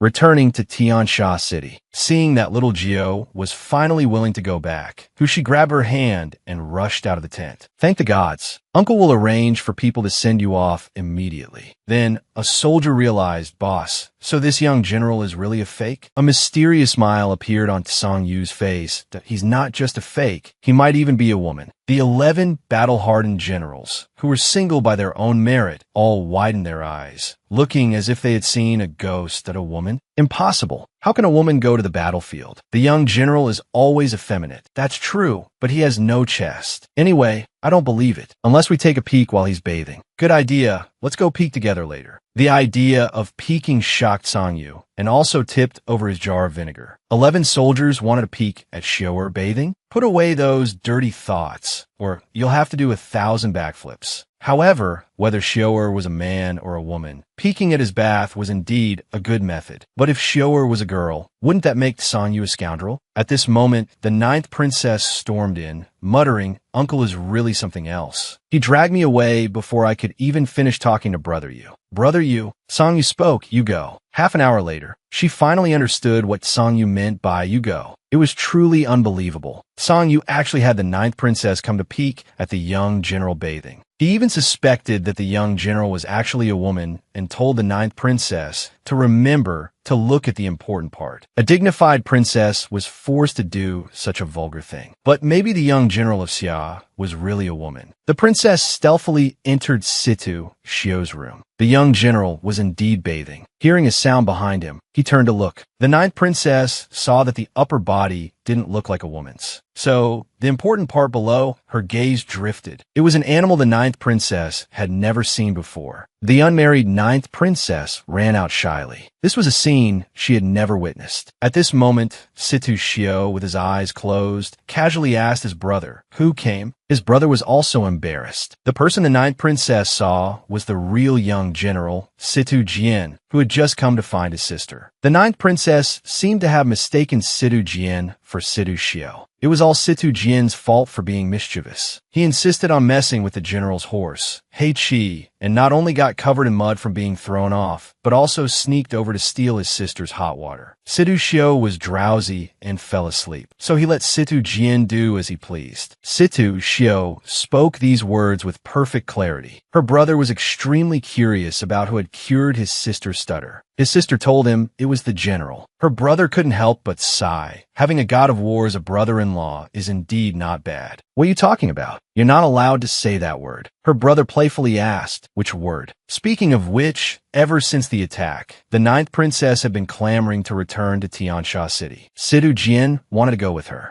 Looking at her brother before her, Situ Shio was reminded of last night when she had resolutely decided to return to the general's side. Having had a similar experience, the sister didn't want her brother to have any regrets. So she said, go. I will do my best to handle things here for you. Her brother was very surprised. Situ Shio was willing to give up her own future to help him. Situ Shio acted as if she never knew that Situ Jian didn't want to be a general. Just like before, she, along with their mother and grandfather, hoped for her brother to become a hero who protected the country. For more than 10 years, you have silently shouldered the hopes our family placed on you. Now that you have opened your heart to me, as your twin sister, I should support you. With that, the siblings embraced. The 18 years of siblinghood between the Situ siblings had never been as close as at this moment. Meanwhile, the ninth princess arrived in front of the tent with a gloomy face. When everyone saw the ninth princess arrive, they all eagerly gathered around, wanting to know if the young general was a man or a woman. They even placed bets on it. The ninth princess walked up to her brother Yu and said, "You liar. You said the young general was a girl, but he's clearly a big man." The 11 generals also chimed in that they had guessed correctly. How could someone so flat be a woman? Song Yu was still skeptical and asked the ninth princess if she had seen clearly. The ninth princess, both shy and angry, shouted, "I saw clearly. The young general of Xia is a man. I hate you, brother Yu." Song Yu thought to himself, could I have been mistaken? The soldiers also started discussing among themselves. The boss seemed quite expectant before. Now, there's no hope. Song Yu had also made up his mind. He didn't care about others' opinions. Whether Shio was a man or a woman, he had long since confirmed this feeling in his heart. Inside the tent, Song Yu visited the weak Situ Shio. Situ Shio said he had something to say to Song Yu. With a stumble, he fell off the bed. Shio, what's wrong? Song Yu asked caringly. Holding Situ Shio's shoulder, he suddenly found it was burning hot. The great general had never been so anxious. He burst out the door, shouting for Xiao Zhua to bring Nusen to see Situ Shio. Nusen felt that the young general's pulse was somewhat different. He began to suspect he was a girl, but didn't say anything. He just told Song Yu, the young general must have caught a chill from falling into the ice river that day. The illness is only showing up now. At this time, Situ Shio was shivering under the covers, saying so cold. Song Yu anxiously told Nusen to prescribe medicine. Who would have thought that no expensive prescription was needed? Just a bowl of ginger soup would suffice. Outside the door, Xiao saw Nusen leaving in a hurry and asked what was wrong. Nusen replied that the young general had just caught a cold. Isn't a minor ailment, like a cold, something you're supposed to get through with your own willpower? This young general is really weak. Nusen didn't say much more and sent the ginger soup in. He instructed the young general that if the fever continued, he could use a cool, damp towel on his forehead to bring the temperature down. Song Yu saw how delicately Situ Shio drank the ginger soup and offered to feed him personally. Before Situ Shio could reply, Song Yu snatched the medicine bowl. He took a mouthful of the ginger soup. Wait, the young general has a cold. So why is Song Yu drinking the medicine? Song Yu took the medicine into his mouth without a word, not swallowing it. Annoyed that Situ Shio was drinking too slowly, he decided to feed him personally. Situ Shio was also shocked by this method. He was clearly drinking ginger soup, but how did it taste sweet in his mouth? The two very perceptive generals also hid behind the curtain. pretending not to see anything. Everyone felt that the boss only had eyes for the young general. Newson reminded Xiaozhua, "Let's go quickly. The boss is going to lose his temper again soon." After drinking the ginger soup, Situ Shio broke out in a sweat. He took the opportunity to wipe himself down while Song Yu was out. Then he fell into a deep sleep. Until the middle of the night, he felt his forehead was cool, as if the fever had subsided. He turned to the side and saw that the general had been taking care of him all along, constantly changing the cool towel on Situ Shio's forehead. Since they returned, the general hadn't rested. Now, for Situ Shio's sake, he had stayed up until this hour. Seeing Situ Shio wake up, he quickly went over and asked if he was feeling better. Situ Shio was also curious about Song Yu, staring intently at his face. So, such a handsome man also gets a faint blue stubble on his chin. The general got up again to pour water. Unable to bear seeing Song Yu so tired, Situ Shio told him to go rest quickly. Song Yu replied, "I had something I wanted to say to you before, but you got sick. I planned to tell you after you woke up." "No need." Situ Shio didn't know what the general wanted to say. A few days ago, Song Yu had rejected Situ Shio's feelings. But after that, Song Yu had been constantly agitated. It wasn't until Song Yu kissed Situ Shio that he understood his true feelings for him. The night Situ Shio escaped, it was the first time Song Yu had felt afraid. Afraid that it was all a deception. But Song Yu was not the type to play games. With that, he cupped Situ Shio's face and confessed affectionately, "Shioer, I like you too." Startled by the sudden confession, he froze for half a second. Situ Shio was stunned.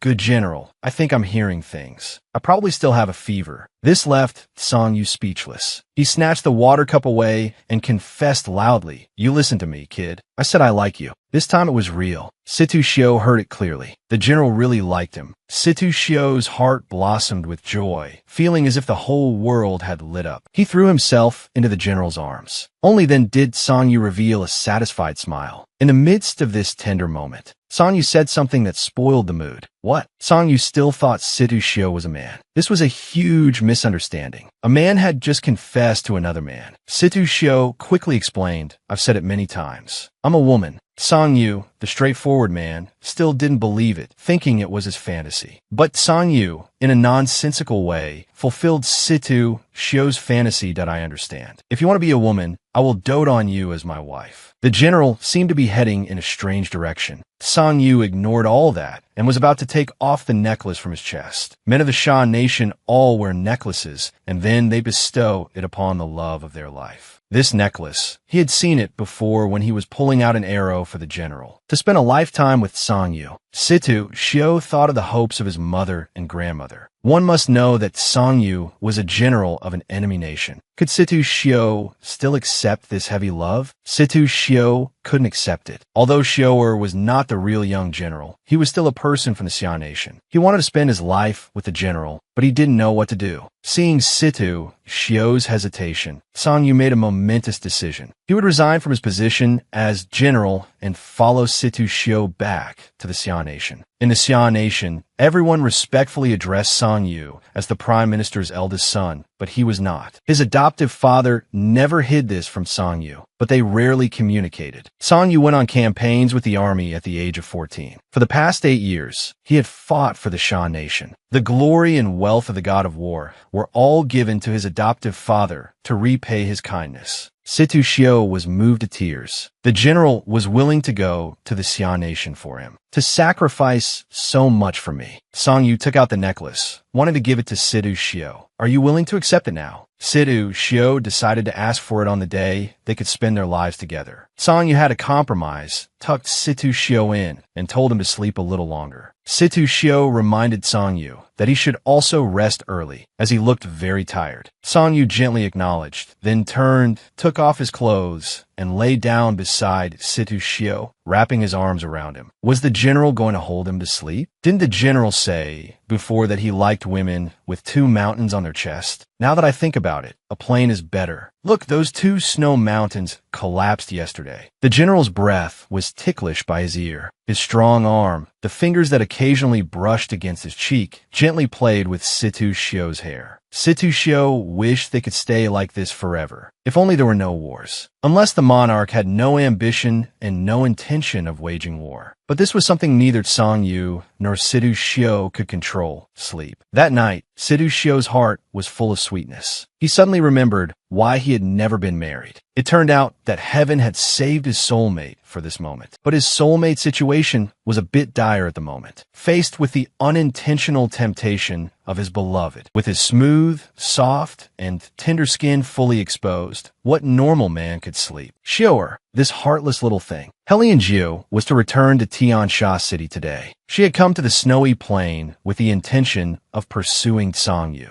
But after spending just a few short days on the battlefield with the brother Yu of her dreams, she suddenly lost the feeling of admiration. Song Yu was not at all like the person the ninth princess had imagined. Then again, she had only met him once a year ago. The ninth princess didn't know him at all. Then she should bid him a proper farewell. But the ninth princess didn't expect that something even more explosive was waiting for her. Entering the bedroom, she had intended to bid Song Yu a proper farewell, but she found Song Yu and Situ Shio sleeping together without any clothes on. Song Yu was not shy at all and asked, "Is there something, princess?" At this moment, the princess was extremely embarrassed. She blushed and said she was here to say goodbye to brother Yu.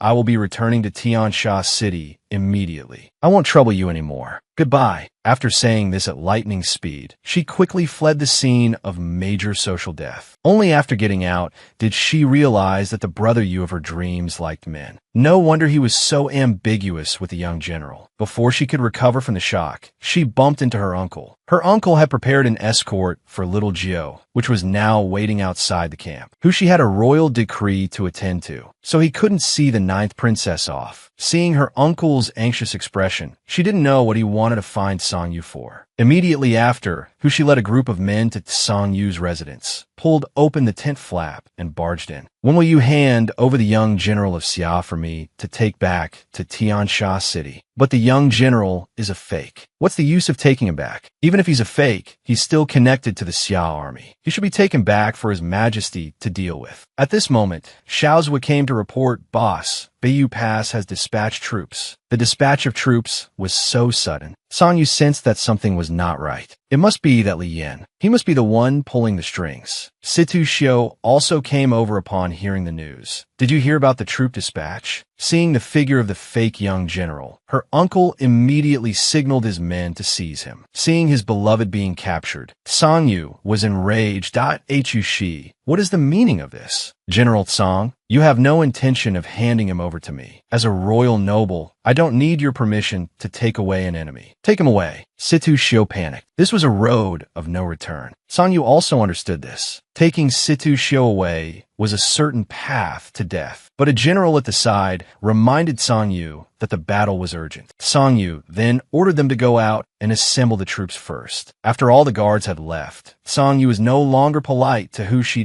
"If you take Situ Shio, I will definitely make you regret it." "General Song, you have quite a temper." Hushi thought of a deal. He could refrain from taking the young general back to Tiansha City, but on one condition. Song Yu had to take Bayou Pass within 10 days, and all the credit for the victory would go to his uncle. Is this a declaration of war against the Xia nation? That despicable Hushi. If he didn't agree, Shio would have no chance of survival. But if he agreed, this relationship would inevitably have an irreparable crack. That a general is a general for a day. His life and death are for the country. For Situ Shio's life, Song Yu still gritted his teeth and agreed. Very good. Hushi was very satisfied. Our army is about to go to war with the Xia army. To avoid risks, the young general will be held in my custody. And so, Situ Shio was taken away. Before he was taken, Song Yu whispered in his ear, "No matter the outcome, my promise still stands." Situ Shio never expected that even now, at such a critical juncture with the battle so tight, Song Yu would still be so concerned about him. He couldn't let the general face the difficulties alone. Situ Shio decided he had to come up with a plan. The princess overheard all of this from the shadows, trembling with fear. She had never imagined that her kind and amiable uncle was this kind of person. She also saw with her own eyes her uncle taking the young general away. The ninth princess's heart grew cold. At dusk, the princess and her large entourage began their return to the Sha nation. Along the way, the ninth princess kept replaying what she had just secretly seen. The little gardener saw that the princess was distracted and caringly asked what was wrong. The princess's expression has been off since we set off. Is something on your mind? Helen and Gio felt that her uncle had suddenly become very scary. This morning, she had been in a hurry to find Sangyu. Out of curiosity, the ninth princess had hidden outside the tent. Hushi actually demanded that Sangyu take BU pass within 10 days, with all the credit going to him. The little gardener who heard all this was greatly shocked. The ninth princess carefully reminded him not to be so loud. Then, Sangyu agreed to Hushi's request. The little gardener understood. That meant there was going to be a battle. His sister was in love with General Tsang. So what was his position? The little gardener's ears echoed with the words, "Sister will do her best to handle things for you." The little gardener's departure had actually put his sister in a difficult position. The brother now hated himself. How terrible his actions had been. Because he ran away from home, Situ Shio had to take his place in the expedition. Now, with the two armies on the brink of war, was the entire Xia nation to bear the consequences of Situ Jian's escape? He had no choice but to give up the princess, give up love, and prepare to confess to the princess. "I'm sorry, my name is not Little Gardener." Situ Jian lifted his hair. The ninth princess felt he looked somewhat similar to someone. Why did he look so much like the young general in the camp? The little gardener confessed, "My name is Situ Jian. I am a young general of the Xian nation." This also greatly shocked the ninth princess. He was actually the young general of an enemy nation. After saying that, Situ Jian jumped out of the carriage and rode away. Meanwhile, Situ Shio was locked in a cell. The sky had darkened. He didn't know where the general's army had marched by now. Just then, the door was suddenly pushed open. It was actually his twin brother. Seeing his sister locked in a cell, the brother wanted to rescue her immediately. His sister was confused. Hadn't Situ Jian left with the ninth princess? Why was he here now? When Situ Jian learned that war was imminent, he immediately returned, planning to rescue his sister and then go back to Bu Pass to coordinate the next steps. As for the ninth princess, he had already said his goodbyes. His brother had finally grown up and learned to take responsibility. But Situ Shio had a plan. He decided that the two armies must not go to war. Situ Shio had thought about this all night, how to avoid war. The general once said, "Unless the monarch has no ambition and is unwilling to wage war. But those who fight are all soldiers. If they are unwilling to fight again, and there is no one to meet the enemy at Bu Pass, they could use this to feign a surrender and lure the army into a trap. An empty, unguarded city to lure the army into a trap." Situ Jian understood. His sister's plan was to evacuate the soldiers, lure the enemy into the city, and then, once the city gates were closed, cut off the tens of thousands of troops. Situ Jian could then return to capture them. Situ Jian could also negotiate a peace treaty with his brother-in-law. This way, it would reduce casualties and achieve a temporary victory. It seemed this sister only looked weak, but she had a brilliant plan in her heart that, "My lord, everything is fine." A voice came from outside. It was him. He was back. Situ Jian had to leave the cell and rush back to the Xia nation. As he left, Situ Shio instructed his brother to go to the general's tent, change into a military uniform, and quickly return to Bu Pass to deploy. "I'm not important." "Brother, go quickly." Situ Shio was so firm, probably not wanting to drag Situ Jian down. As he left, Situ Jian left the dagger his grandfather had given him with his sister. With a "take care," the two parted ways. At this moment, Hushi came to check if Situ Shio had escaped. Fortunately, this kid hadn't caused any trouble and was behaving himself. Sangyu treated him like a treasure, but he didn't think that an enemy should be locked up. Thinking of the general, Shioer couldn't help but feel sad and miss him. More than that, he was worried. Would the general really fall into his trap according to his plan? As a soldier, Lin Fei deeply understood the responsibility and hardship of shedding blood and sacrificing one's life to protect the country. He guarded the border day and night, resisting the threat of foreign enemies, and devoted himself to the country. However, when the Xia nation received the false news of the young general's death, Lin Fei felt endless shock and self-blame. He recalled the time of parting, when the old general entrusted the entire army to him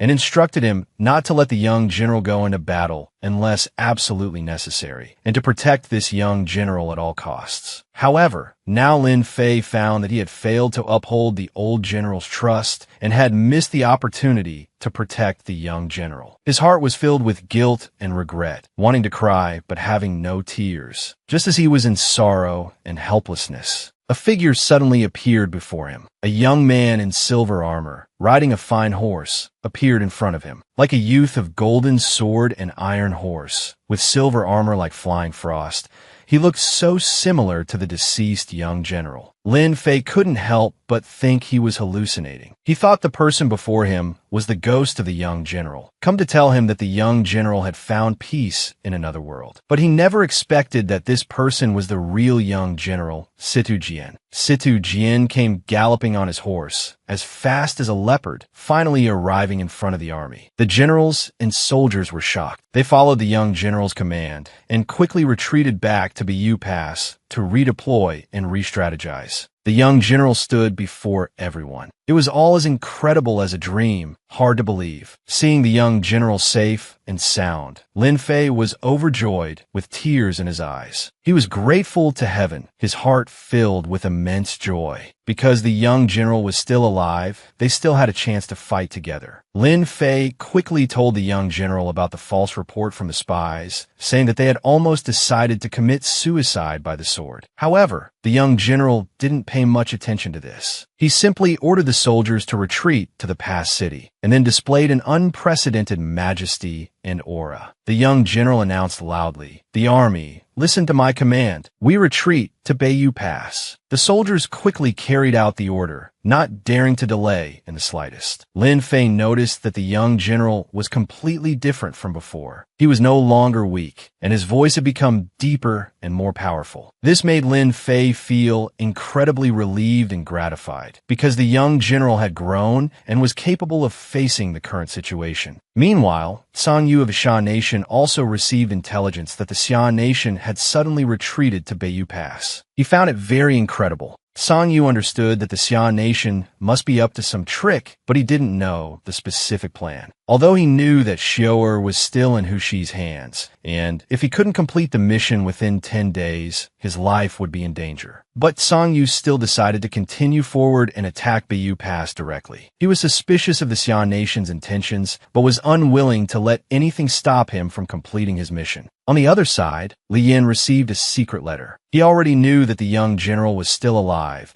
but the secret letter he received made no mention of this, which made Li Yin begin to doubt the true intentions of this person. A man in black under Li Yan's command also expressed his distrust of him. The identity of the mysterious person was not to genuinely help restore the country. It turned out that Li Yan's home country was the Man Nation. However, the Man Nation was trampled by iron hooves under Song Yu's rule. Li Yan had hidden his identity under Song Yu for a long time, having countless opportunities to kill Song Yu, but had wasted a lot of effort. Just then, a shout from outside the door interrupted his thoughts. He told Li Yin that the young general had returned and asked him to come over. Li Yin recalled that he had deceived Zhao Zhe, but Lin Fei was not easily fooled. Now that the young general was back, it seemed the situation had become complicated. The man in black wanted to hide, but Li Yin said it was fine, telling him to observe from the shadows and react accordingly. Zhao Zhe hurriedly pushed open the door and told the young general that he had brought back their savior. At this moment, the young general did not recognize Li Yin and could only ask his identity. Yin replied that his name was Li Yin and mentioned that he had been ordered by Zhao Zhe a year ago to be a spy in the Xia Nation. At this time, Li Yin felt very strange because he had done many bad things in the Xia Nation, yet he had not been exposed by the young general. Li Yin began to subtly remind him, "We've met before." Hearing this, Situ Jian was also dumbfounded because Li Yin had had dealings with his sister. He quickly decided to send Li Yin away to avoid being exposed again. Li Yin also realized that this was not the Situ Jian from the Xia Nation, but just someone who looked exactly like him. So, was there another young general?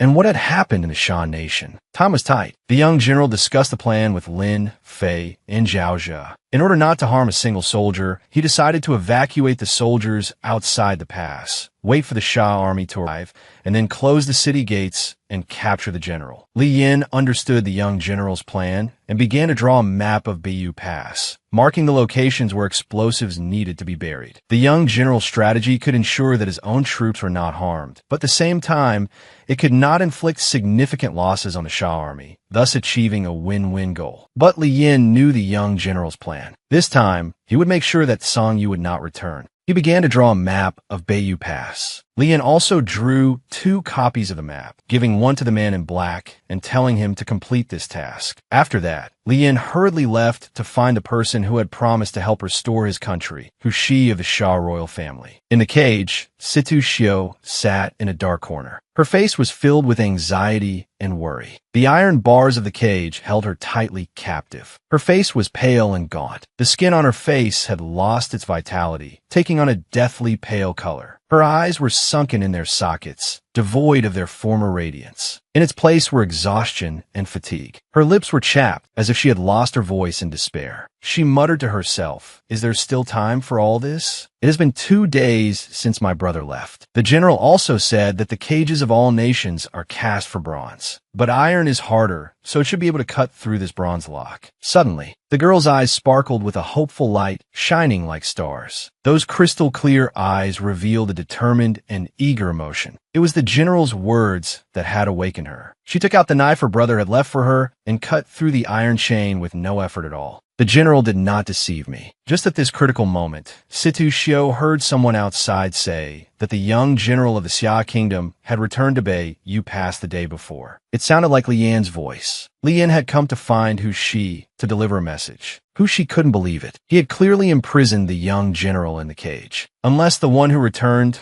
was the real young general, and the one in the cage was a fake. Through a crack, Situ Shio saw Li Yan's face clearly. It was indeed this traitor. But why would he appear here? Li Yin continued, saying the young general had come up with a plan that would allow the 2 armies to fight without a single casualty. Hushi was enraged upon hearing this. "Then why are you still here? Don't forget our deal. I want you to kill Song Yu." Naturally, Situ Shio overheard this as well. Hushi wants to kill the general, but killing Song Yu was Li Yan's goal all along. He took out a map. He said that he had buried a large amount of gunpowder at Bayou Pass. Song Yu's death was certain, and Hushi had surely planted his own people into Song Yu's army. As it turned out, Li Yan had not guessed wrong. Hushi had placed his men in Song Yu's army. So what was Li Yan's purpose in coming this time? In the past 3 years, he had asked Hushi for many things. Wealth, secret soldiers, and so on. Speaking of secret soldiers, Li Yan was very angry. Angry that the secret soldiers who she gave him were all useless. They even carried their own country's bows and arrows during an assassination. The last assassination attempt was almost exposed, but what Li Yan truly wanted this time was a kingdom. Hearing such ambitious words, Hushi was shocked. After a moment's pause, he replied, "When I hear the news of Song Yu's death, that will be the time I help you restore your kingdom." Li Yan hoped that Lord Hushi would keep this promise. He also wanted to confirm one more time that the imprisoned young general was still there. Hushi pointed with his finger. "He's right inside." Situ Shio saw that things were not looking good and didn't know what to do. But in the instant Li Yan turned around, Hushi swung his sword and finished Li Yan. Suddenly, blood spurted out, staining the ground in a patch of crimson. It was as if it were a cruel interpretation of life, carrying a desolation and danger that could not be ignored. Time seemed to stand still. Everything appeared so pale, sorrowful, and helpless. This scene weighed heavily on Situ Shio's heart, triggering unspeakable fear and reflection. When Li Yan realized Hushi had broken his word, he felt disappointed and desperate. But how could Hushi possibly cooperate with a remnant of the Man Kingdom? He was royalty of the Shah Kingdom. Besides, Li Yan had kidnapped the 9th princess behind Hushi's back. Their deal had long been broken.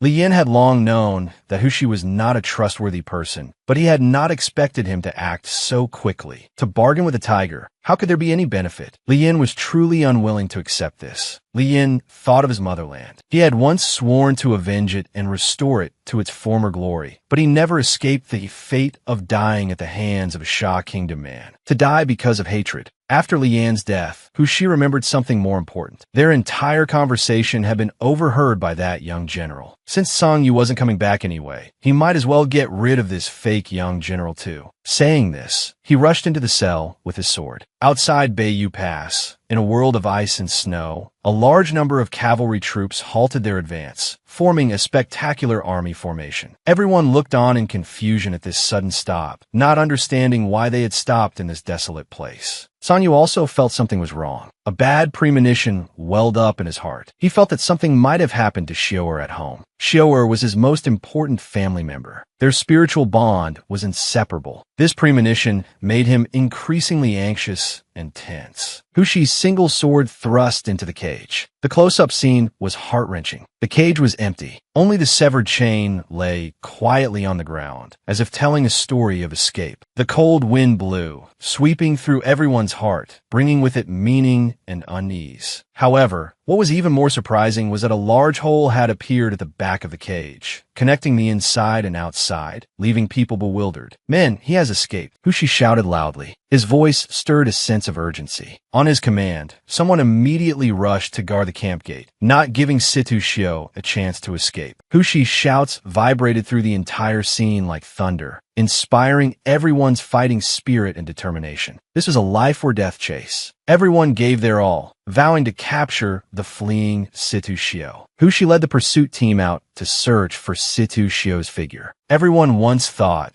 that she had successfully escaped the confines of the cage. Hushi listened intently to the surrounding movements, his eyes fixed on every corner, hoping to find a clue to the escape in this chaos. However, he did not find any trace of Situ Shio. He secretly felt that she might have already escaped. And just at this moment, Situ Shio was hiding behind a cabinet, biting her lip tightly, trying to suppress the sound of her heartbeat. She knew that only by waiting for the right moment could she escape this dangerous cage again. Hushi's gaze swept over the camp tent, tilting his head in some confusion as he searched, completely unaware of Situ Shio's presence. And she remained in her well-hidden spot, constantly paying attention to the movements outside. She took a deep breath, determined to take advantage of the chaos to escape again once she got the chance to find the shore of freedom. The tense nerves made Situ Shio fully focused, waiting for the right moment to arrive. She was fully prepared to escape again. At this moment, Situ Shio suddenly remembered something. She frowned tightly, a glimmer of worry flashing in her eyes. She clearly remembered that in his pained voice, Li Yin had mentioned a map. Her heart racing, she stepped forward without hesitation and pulled open the heavy curtain. The scene before her was almost unbelievable. Li Yin lay on the ground, his face pale, his hand tightly clutching a piece of white paper, his fingertips white from the force. That paper seemed to be the last relic of his life, perhaps the map he had mentioned. Situ Shio's gaze was locked on the white paper in Li Yan's hand. She could feel an unspeakable sense of urgency, as if the weight of fate was pressing on her heart. She knew that this paper might hide important clues, or even be the key to the entire situation. She was eager to grasp every detail, pondering her next move. Time seemed to stand still. Situ Shio fully absorbed the faint, dim light that shone on her anxious face. She realized that she must inform the general and her brother of this important discovery as soon as possible. The safety of the two armies, the direction of the entire situation, could all depend on her actions. She dare not risk letting the two powerful forces fall into the same trap. A firm resolve drove Situ Shio. She took firm steps, a seemingly unquenchable flame burning in her heart. Her mission was so important. She would not be consumed by confusion and fear. She knew that only if the general and her brother received this key information could they take the right action and avoid the fate of both armies falling into a trap. This was a responsibility she had to bear. She would do her utmost to protect the honor of her family and her mission. Situ Shio finally managed to escape the cage. Her heart was still beating violently, her body filled with the terror and tension she had just experienced. The sight before her was all of Hushi's black-robed soldiers, which filled her with endless anxiety and helplessness. She desperately tried to think of a way to leave here safely, but she couldn't find a clear solution. Just then, Situ Shio's eyes fell on a woman's dress. She decisively decided to put it on. She rolled up her sleeves and transformed into a stunningly beautiful woman. She knew well that in this critical moment, a female identity might bring her some unexpected advantages. She began to walk with more confidence, fearlessly facing the challenges ahead. Coincidentally, Situ Shio's gaze swept past the horses. She saw a familiar steed. This horse had once been her capable partner, and they had a tacit understanding. A plan arose in Situ Shio's heart. She decided to use this horse to carry out her escape plan. She quickly approached the steed, gently stroking its mane as if telling it her plan. The steed's eyes also seemed to reveal a hint of understanding and rapport. Situ Shio decided to entrust herself to this loyal partner as soon as possible. For her freedom and the completion of her mission, she was determined to successfully mount this steed and leave this dangerous place. Time was short. Situ Shio seized every opportunity. She steadied her emotions, preparing to leap onto the horse's back. It was like the moment of breaking free from bondage. She knew that once she successfully mounted the steed, she would be able to gallop towards freedom at a swift pace, escaping the pursuit of Hushi's black-robed soldiers. The hope in Situ Shio's heart grew firmer with her thoughts. She believed she could resolve the crisis. On the other side, the ignorant soldiers were puzzled as to why Hushi had sealed the camp gate. As they were all discussing it, suddenly, a woman in white flew past their line of sight. Everyone was stunned by her appearance, as if they had seen a fairy descended from the heavens. This woman's beauty was truly unbelievable. Her features were as delicate as a sprite's, radiating a magical and enchanting light. Her long hair flowed like a waterfall, and her white clothes fluttered lightly in the wind. Her eyes were as clear as water, sparkling with bright starlight, as if they could bewitch one's soul. Everyone who saw her stared with bated breath, as if time itself had stopped. The soldiers, with hearts full of awe and amazement, all thought she must be a fairy sent from heaven. Her beauty and grace seemed to come from a dreamlike fairy tale, transcending the bounds of reality. This unexpected appearance left the soldiers completely helpless. They forgot their mission, simply staring, intoxicated by this captivating and mysterious beauty. However, the beautiful woman vanished from their admiring gazes in a flash. Situ Shio hurriedly arrived at the city gate, but was still stopped by the gatekeeping soldiers. Approaching the gate, she saw that the camp gate was indeed tightly shut. Her heart was filled with anxiety, knowing full well that if she were caught, not only would she be unable to deliver the important message to the general, but she might not even be able to save her own life. To protect the general's interests and her own survival, she resolutely decided to use a deceptive trick, claiming to be the princess's handmaiden. She fabricated a clever story, saying that the princess had forgotten an important item when she went out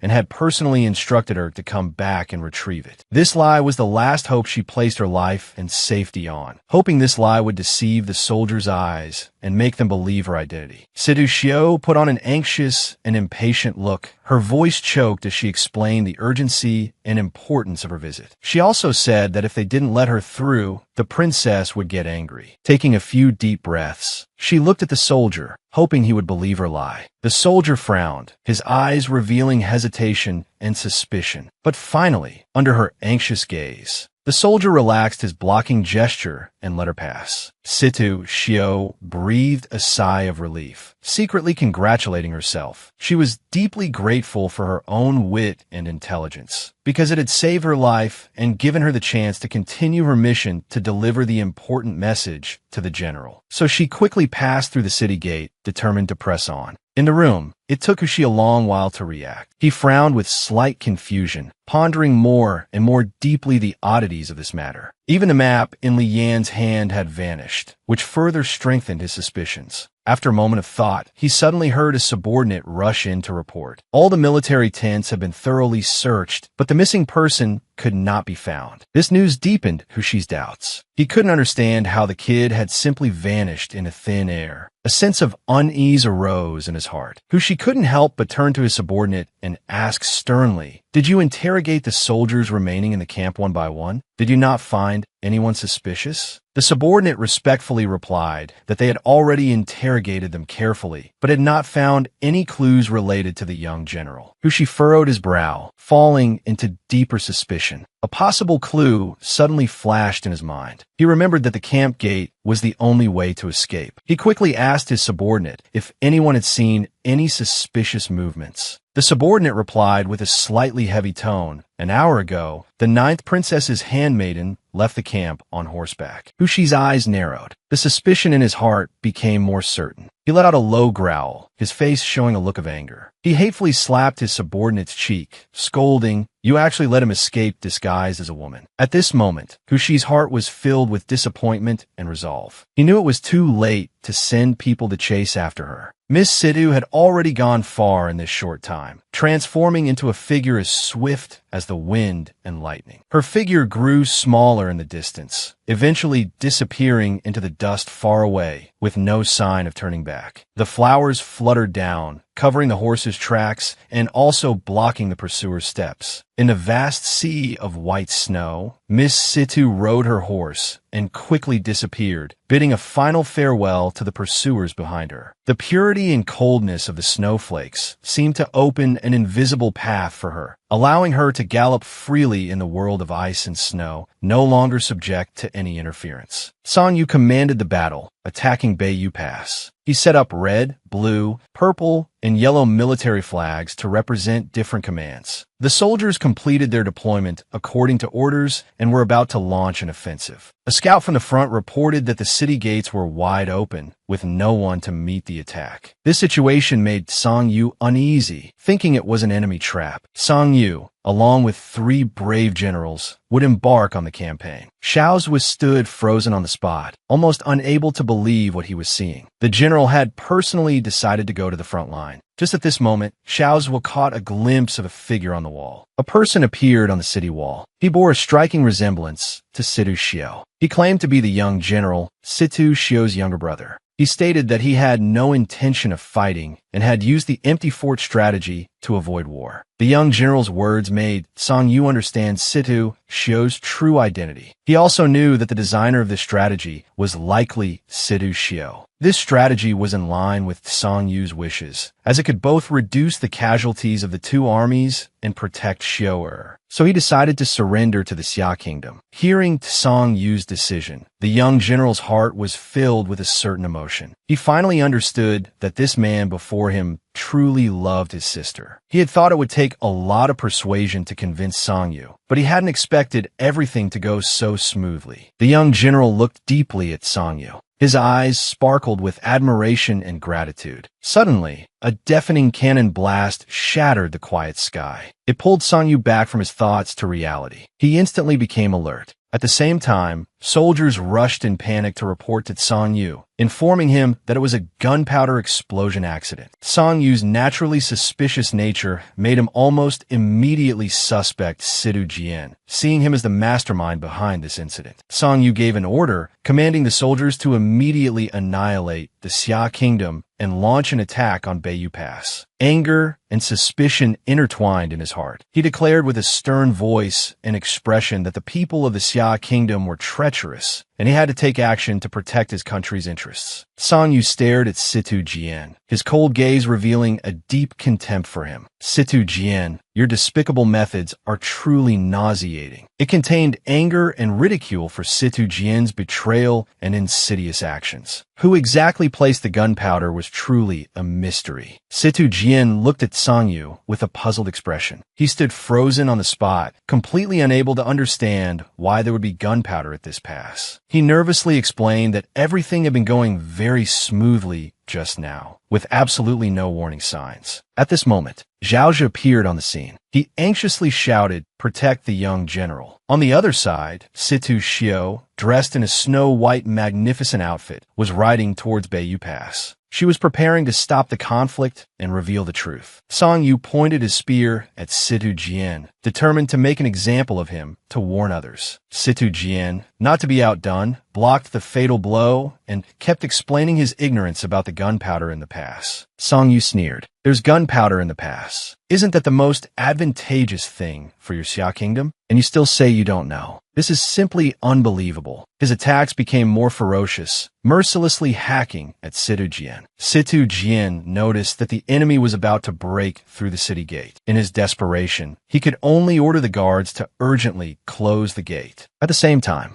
the enemy's charge was also successfully blocked outside the city gate. Just at this critical juncture, a group of white steeds suddenly appeared in the sky. On the other side of the city wall, Song Yu and Situ Jian were engaged in a fierce duel. To save his own life, he could only choose to flee the battlefield. However, in his training since childhood, the old general of the Xia kingdom had not taught him any tactics or skills on how to retreat. He unfortunately ran into a dead end. Just then, Situ Jian's foolish brother-in-law quickly caught up to Situ Jian's figure. When Situ Jian saw his foolish brother-in-law, he immediately went forward to meet him. But Song Yu's patience had begun to wear thin. He decided to capture Situ Jian alive. However, just at this critical moment, a beautiful woman in a white robe suddenly appeared in front of Situ Jian. When Situ Jian saw his sister appear, it was as if he had seen a savior. His heart was filled with joy and comfort. He softly called his sister's name, hoping she could provide an explanation. Hurt by Song Yu's failure to recognize her, Shio could only call out General. This call made Song Yu slightly sober up. He finally recognized that the woman before him was the person he deeply loved. Shio, Situ Shio quickly explained, "We've all been framed." It was Li Yin who planted the gunpowder at Beiyu Pass to frame both the Xia and Sha armies. Song Yu was greatly shocked. What? It wasn't Situ Jian's doing. At this time, the brother on the side was also speechless, watching his brother-in-law's eyes fixed on his sister's face, staring intently. It was just speechless. After hearing Situ Shio's description, Song Yu was shocked to discover that Hushi had not only betrayed the Xia kingdom, but had also attempted to assassinate him. He remembered the surprise attack he had encountered at the camp earlier, and understood that it was also Hushi's arrangement. Feeling a deep sense of crisis, Song Yu immediately made a decision. He announced a ceasefire. Song Yu carefully unfolded the map Situ Shio had given him. The text on the map was in the peculiar script of the Man royal family. This was their unique script, recognizable only by members of the Man royal family. He knew he should give this map to the king. If he did so directly, he would get into endless trouble. So he came up with an idea. He decided to pretend that he had been severely injured in this scheme, even to the point of being blown to bits in the explosion, and let the other generals lead his troops back to the country. Another general looked at Song Yu and sighed deeply. He slowly said, "It's for the girl who pretended to be the young general, right?" In the corner, Situ Shio carefully peeked her head out. Her eyes were filled with anticipation and anxiety, as if seeking some kind of confirmation. Song Yu looked at her, then nodded. His voice was low and firm. But yes, the young general learned that Situ Shio and Song Yu had decided to leave for the Xia capital the next day. Their decision was not rash, but based on everything that had happened in the past. Song Yu had faked his death, and Situ Shio had gone to war in her brother's place. At this moment, Song Yu, the former god of war, was standing on the city wall, gazing into the distance. Situ Shio walked to his side and wrapped her arms around him. She asked softly, "Song Yu, do you regret it?" He replied, "No, I don't regret it. As long as I have you,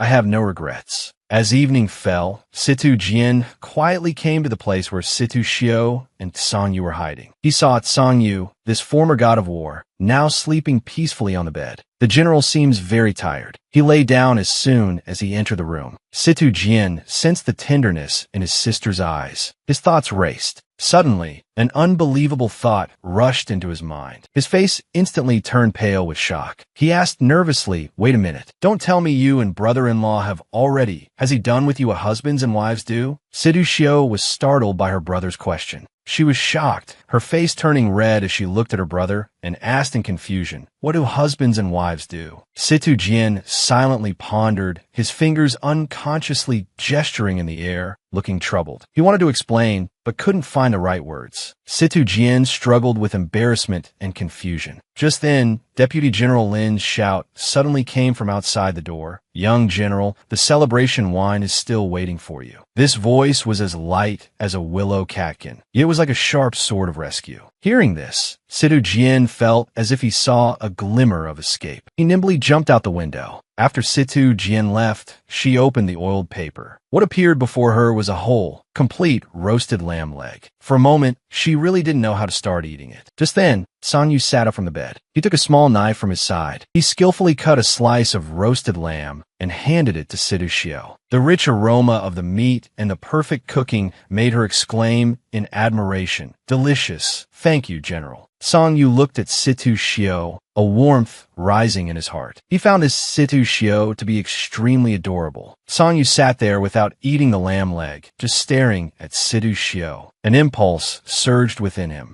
Almost in an instant, he couldn't help but lean down and kiss Situ Shio's lips. This sudden kiss left Situ Shio stunned for a moment. Her mind went blank, as if all her breath had stopped in that instant. However, Song Yu's kiss made Situ Shio feel suffocated. She couldn't catch her breath. Sensing her discomfort, Song Yu immediately let her go, not daring to look into Situ Shio's eyes again. But his hand slowly, tightly grasped Situ Shio's small hand. He found her hand was ice cold. Song Yu was startled. He immediately placed Situ Shio's hand inside his clothes, trying to bring her some warmth with his body heat. He could feel Situ Shio's hand trembling slightly. Situ Shio's hand touched Song Yu's skin. She could feel his heartbeat. "Don't move," Song Yu said suddenly, his voice low and firm. He looked at Situ Shio. Situ Shio's hand was as soft as cotton, tickling the general's heart. Situ Shio didn't seem to mind the earlier awkwardness. She even casually asked Song Yu, "General, would you like some more lamb?" Her unintentional question was like an electric current passing through Song Yu's ears, shaking his soul. He could hardly control his heartbeat. This feeling was really unbearable for him. The situation started to get complicated. Song Yu felt the fire in his heart growing hotter. He needed to calm down, or he might lose control. He suddenly stood up, picked up Situ Shio in his arms, and then gently placed her in the bed under the covers. "You rest here. I need to go for a walk." Situ Shio suddenly mustered her courage. "General, do you want to sleep together?" The question seemed to be her heart's voice, but as soon as it came out, Situ Shio felt surprised and ashamed. Song Yu didn't know Situ Shio was a woman before. "Now, if we were to sleep in the same bed, I'm afraid I would do something you couldn't forgive." Song Yu's voice was low and hoarse. His eyes were deep and complex. Situ Shio was startled by his words. "Are you talking about things that only a husband and wife do?" Her voice was as quiet as a mosquito's buzz, but loud enough for Song Yu to hear. Song Yu was very curious. "How do you know?" he asked directly, seemingly unconcerned about the consequences of asking a woman such a direct question. But in the next moment, Song Yu suddenly leaned down, pressing Situ Shio beneath him. His eyes roamed over her face, as if searching for an answer. Situ Shio felt a little panicked. "Actually, I don't know. It's just, my brother said it just now." Song Yu breathed a slight sigh of relief. "I know your brother is worried, but rest assured I won't do that." With that, he gently kissed Situ Shio's neck, then whispered, "The duties of a husband and wife. You will understand after we are married." After hearing this, Situ Shio's face turned red with shame. She immediately hid under the covers. The sensation on her neck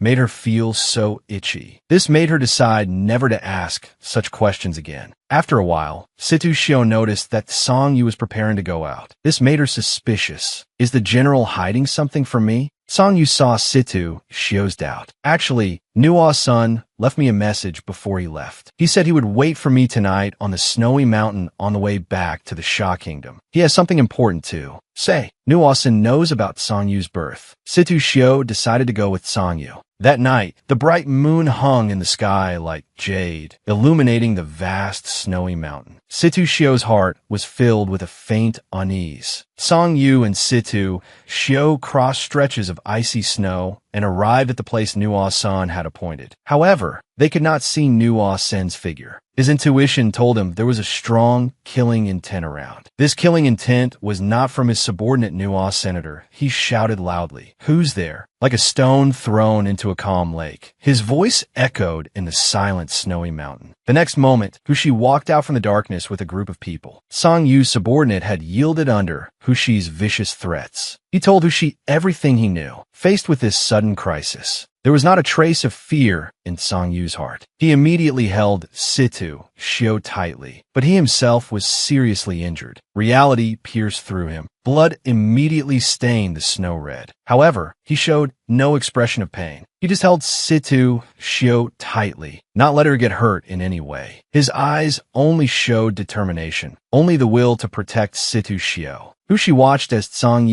and Situ Shio disappeared into the night. Fury burned in his eyes. He clenched his fists, his low voice like the cold wind of a winter night, carrying coldness and anger. A bunch of useless fools. You actually let them escape. A guard with a grim face slowly walked up to Hushi. He said in a low voice, "My lord, don't worry too much. They won't get far. Sangyu is already seriously injured." In the cold night, Situ Shio held the horse's reins tightly, the pain in her palm intertwined with the anxiety in her heart. She knew she couldn't be a burden to Sangyu, couldn't drag down this man she loved deeply. However, she felt Sangyu's breathing behind her growing heavier. Her heart couldn't help but tighten. She asked with concern, "General, are you injured?" Sangyu just smiled faintly and shook his head gently. His voice was weak, but incredibly firm. "I'm fine, show her, I'm fine." However, when the two reached the end of the road, Situ Shio suddenly smelled a strong scent of blood. She turned to look, but Sangyu tightly covered her eyes. His voice was weak, yet filled with deep pain and reluctance. "Show her, don't look." Suddenly, Situ Shio felt the presence behind her getting closer. She knew the pursuers had caught up. She looked at the cliff ahead, her heart filled with despair. And at this moment, Sangyu said to her, "Show her, you go back to Bayou Pass. I'll stop them." Situ Shio shook her head resolutely. She knew she couldn't leave Sangyu. She begged Sangyu for his necklace. As long as she had it, she would feel at ease. Sangyu looked at Situ Shio's determined eyes, his heart filled with pain. He couldn't let Situ Shio die with him, so he made a decision. He knocked Situ Shio unconscious and had the black horse take her away. 5 days ago was the day Situ Jian left the princess. Yet now he had suddenly left. This made the ninth princess feel a deep sense of loneliness and loss, as if her world had suddenly become empty and lost its color. She began to miss Situ Jian. The ninth princess suddenly remembered the necklace Sangyu wore in the Sha Kingdom. It was an ornament symbolizing lifelong commitment. She couldn't help but wonder if Situ Jian had the same necklace. In the ninth princess's memory, the appearance of that necklace seemed familiar, especially the green gem in the necklace. After some thought, the ninth princess finally remembered the shape of this gem. It was identical to the gem on the forehead of the woman in the painting in her father, the king's palace.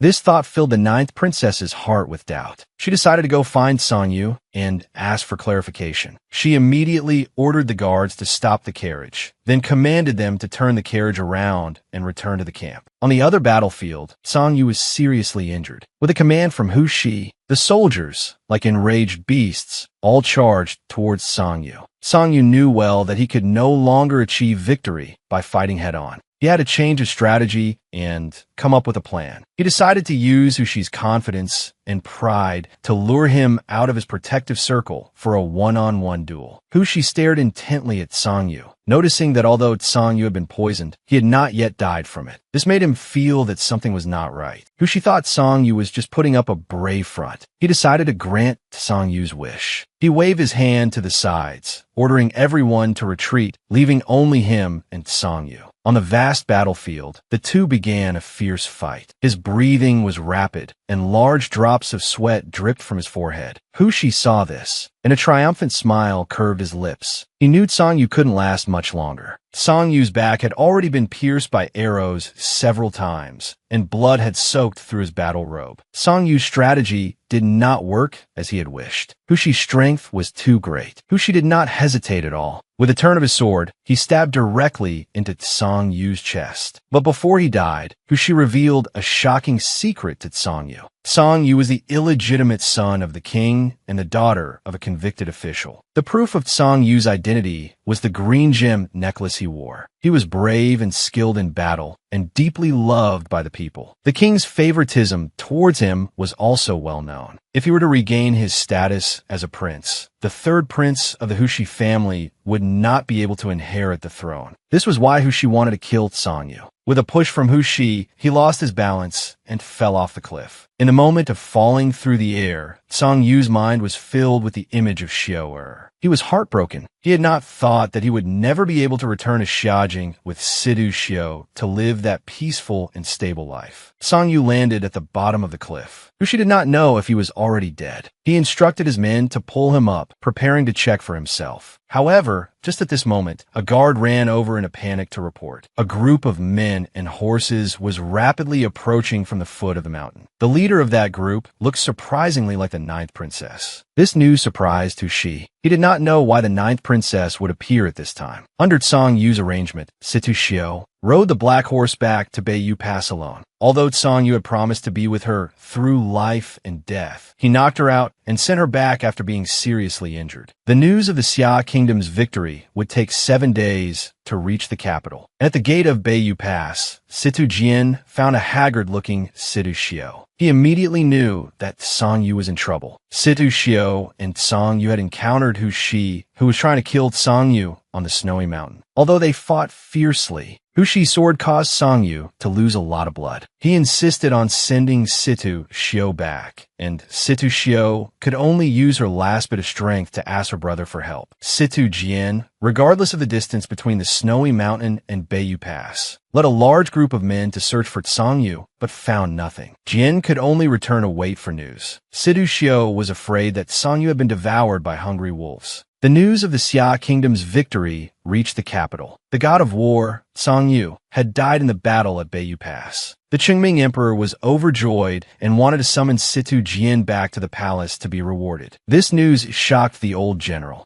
Mrs. Situ also felt embarrassed. They were all surprised that Situ Shio could achieve victory while on a military expedition. They couldn't help but wonder which deity had bestowed such luck. After receiving the order to return to the Xia capital, Situ Shio decided to leave Beiyu Pass and return to Xiajing. Although during her days at Beiyu Pass, she had been constantly searching for Song Yu, but to no avail. Her brother, Situ Jian, reminded her that their family was waiting for him to come home. On the way back to the capital, Situ Shio recalled the days she spent with Song Yu. His room was the same as when he left. It seemed as if nothing had happened. However, she would always see Song Yu in her dreams at midnight. He would call her name by her window. Whenever she woke up from a dream, she would find the moonlight in the pavilion as pale and white as mist, reminding her that she had already lost Song Yu. At home, Situ Shio's mother and brother noticed that something was wrong with her. Since coming back, Shio no longer stuttered or cried. She locked herself in her room all day. Under her mother's questioning, Situ Jian told her the love story of Situ Shio and Song Yu.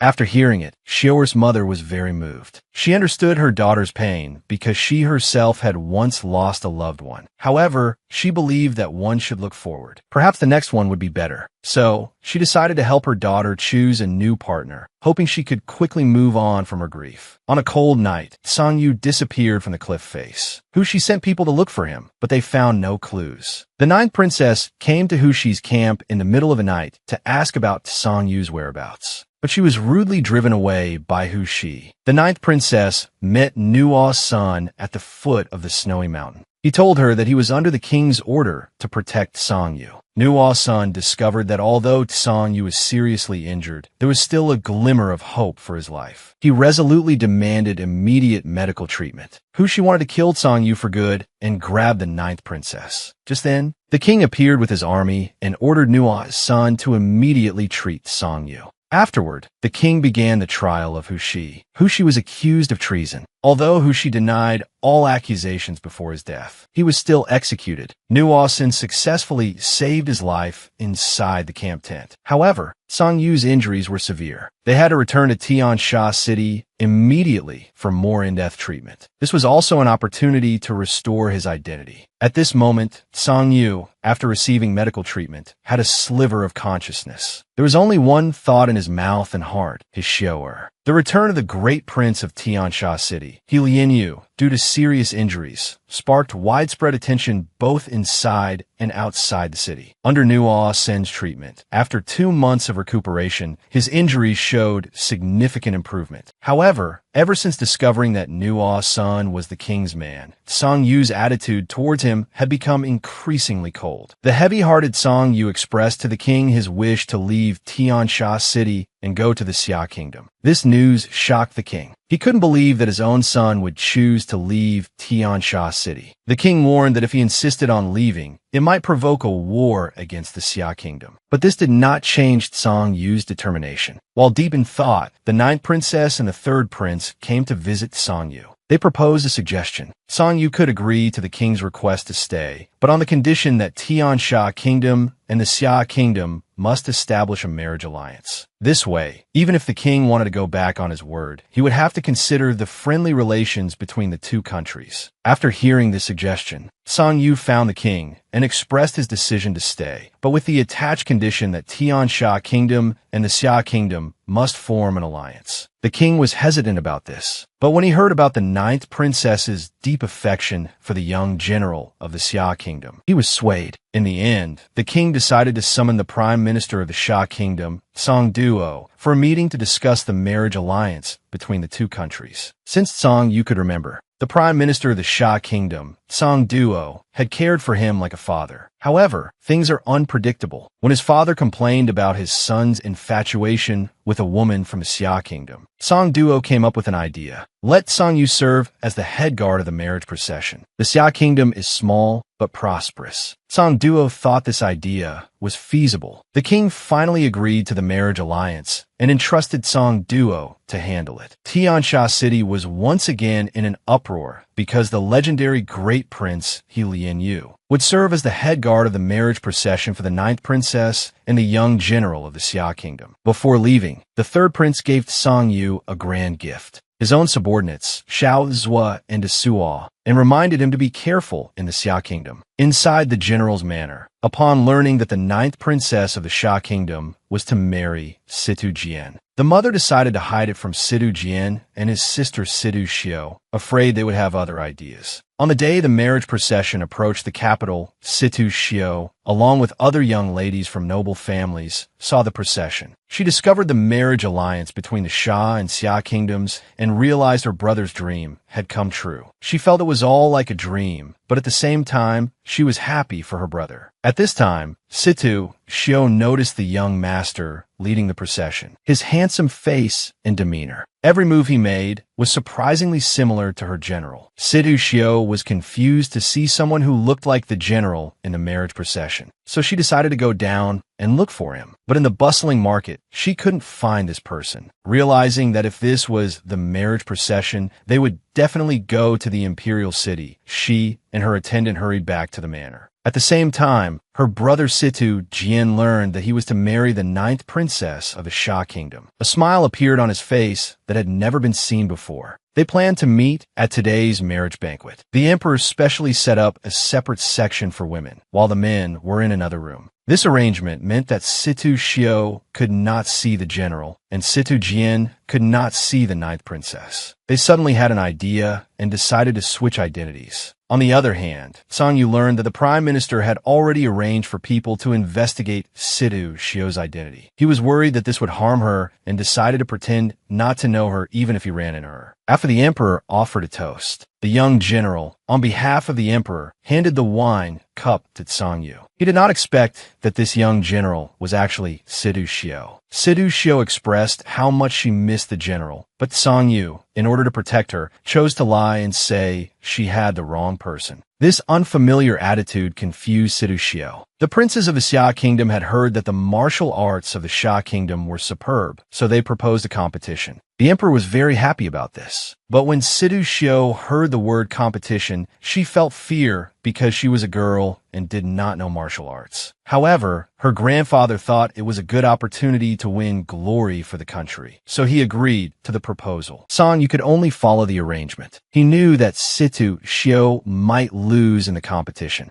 Meanwhile, Situ Jian had blended in with the women. His mother discovered that they had switched identities and was very surprised. When the ninth princess arrived, the young general's eyes lit up and he immediately went up to her. The ninth princess recognized him as the little gardener. The young general also confessed his feelings to her, willing to accompany her for life. However, because he had deceived her about his identity, the ninth princess started to act coy. In the midst of their pushing and shoving, the young general couldn't help but kiss the ninth princess. Although she appeared furious on the surface, she was actually very happy inside and also expressed her willingness to be with him. It was getting late. Situ Jian suddenly remembered that his sister was still at the men's banquet, so he proposed to switch her back. When the ninth princess learned that they were twin siblings, she remembered the naked man she saw in the tent was Situ Jian. Just at this moment, the sound of the gong for the martial arts competition startled them. They didn't know what decision Situ Shio at the men's banquet would make. Situ Shio couldn't understand why she, who had just come to see her lover, was suddenly on a martial arts stage. She confessed her predicament to her grandfather, that she was Situ Shio and not her brother. Her grandfather's mouth fell open in surprise at her words, and at this moment, her brother was fooling around at the women's banquet. The old general felt that his life, after leaving the battlefield, was actually more exciting. He had wanted to decline the martial arts competition to the emperor, but he was misunderstood by the prince, and in the end, they chose to each send 5 people to compete. The weapon for the competition was a wooden stick. For fairness, if one side lost, the other side also had to reduce one warrior. Even in a one-on-one match, Situ Shio had no confidence of winning. Just a few seconds after the competition began, the faces of the people from the Xia kingdom turned pale. They lost consecutive matches. The emperor himself was getting restless. He had originally wanted to rely on the young general to turn the tide, but facing Lianyu, Situ Shio was troubled. She didn't understand why Songyu had changed his name, and he wouldn't admit it. So she came up with a strategy. She said to the prince, "If you know Songyu, please help me give this necklace to him." Songyu was embarrassed. At this moment, someone tried to sneak attack him, but hit Situ Shio instead. This scene enraged Songyu because Situ Shio was his beloved. He mercilessly defeated the attacker. He even shattered his jaw, then went to check on Situ Shio's injuries and confessed the truth to her. He arranged to meet her tonight without fail. Situ Shio was injured. The old father quickly went forward to report to the emperor. "Your Majesty, since he is injured, please allow this old servant to take his leave first." The emperor agreed.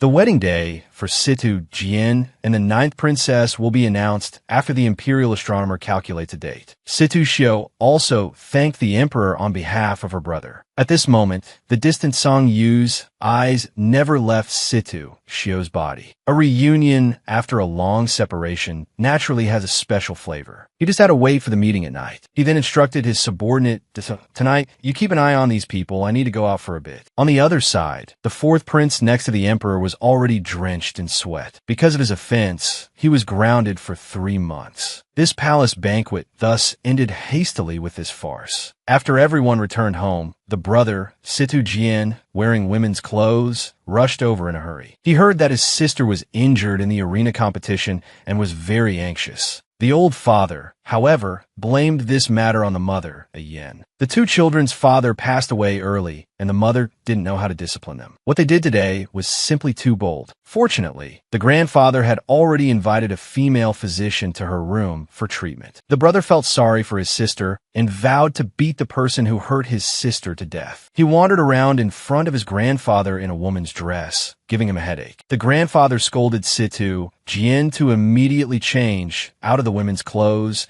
and go to the ancestral hall to receive the family punishment. Inside the room, the physician had carefully examined Situ Shio's wound and found it to be not serious. As long as the manor sent a servant girl to go back with her to get the medicine and brew it into a paste to apply for half a month, it would be fine. Inside the room, Situ Shio was still thinking, the general is coming tonight, but he didn't say what time. After nightfall, the general and his soldier climbed over the wall. Xiaojing had a curfew. Even if he came to visit openly, he wouldn't be able to see Situ Shio. The subordinate didn't know when his boss had learned so many of Xiaojing's rules. Neither of the siblings was worry-free. While one was being clever, the brother was being beaten in the ancestral hall again. The mother was anxious and immediately went to check. The task of delivering the ointment to her daughter was also handed over to the servant girl below. The servant girl went alone. The guide came, and Songyu quickly followed. At the door of the room, Situ Shio told the servant girl to put the ointment at the door. After the servant girl left, Song Yu stepped forward. The guard Lu blocked the way. The great general himself carried the medicine and walked into the room with confidence. He wondered how Shiota's back injury was. Footsteps were heard in the room. Situ Shio thought it was the servant girl coming in. She turned her head to look, and it was actually the great general Song Yu. But she was currently not fully clothed, without any cover. The two just looked at each other. It was truly awkward. Miss Situ Shio thought the general would come later. After hastily getting dressed, she spilled water all over the floor. Situ Shio was anxious to see the general and carelessly fell to the ground. It was truly pain on top of pain. The general hurriedly helped Situ Shio up. In the confusion, her clothes slipped, revealing her snow-white skin. This scene was quite a shock to the general. He really should have come later. The general picked up the injured Situ Shio in his arms. Her shoulder leaning against the general's brought a wave of coolness. Her clothes slipped, revealing her snow-white skin. Situ Shio felt it was improper and asked the general to let her go so she could fix her clothes. The general, who hadn't seen his beloved for a long time, of course wouldn't let go. Song Yu hadn't held Situ Shio for a very long time. Just let him hold her quietly for a while. At this time, Situ Shio also asked, "Where have you been for so long? Why didn't you come to find me?" As she spoke,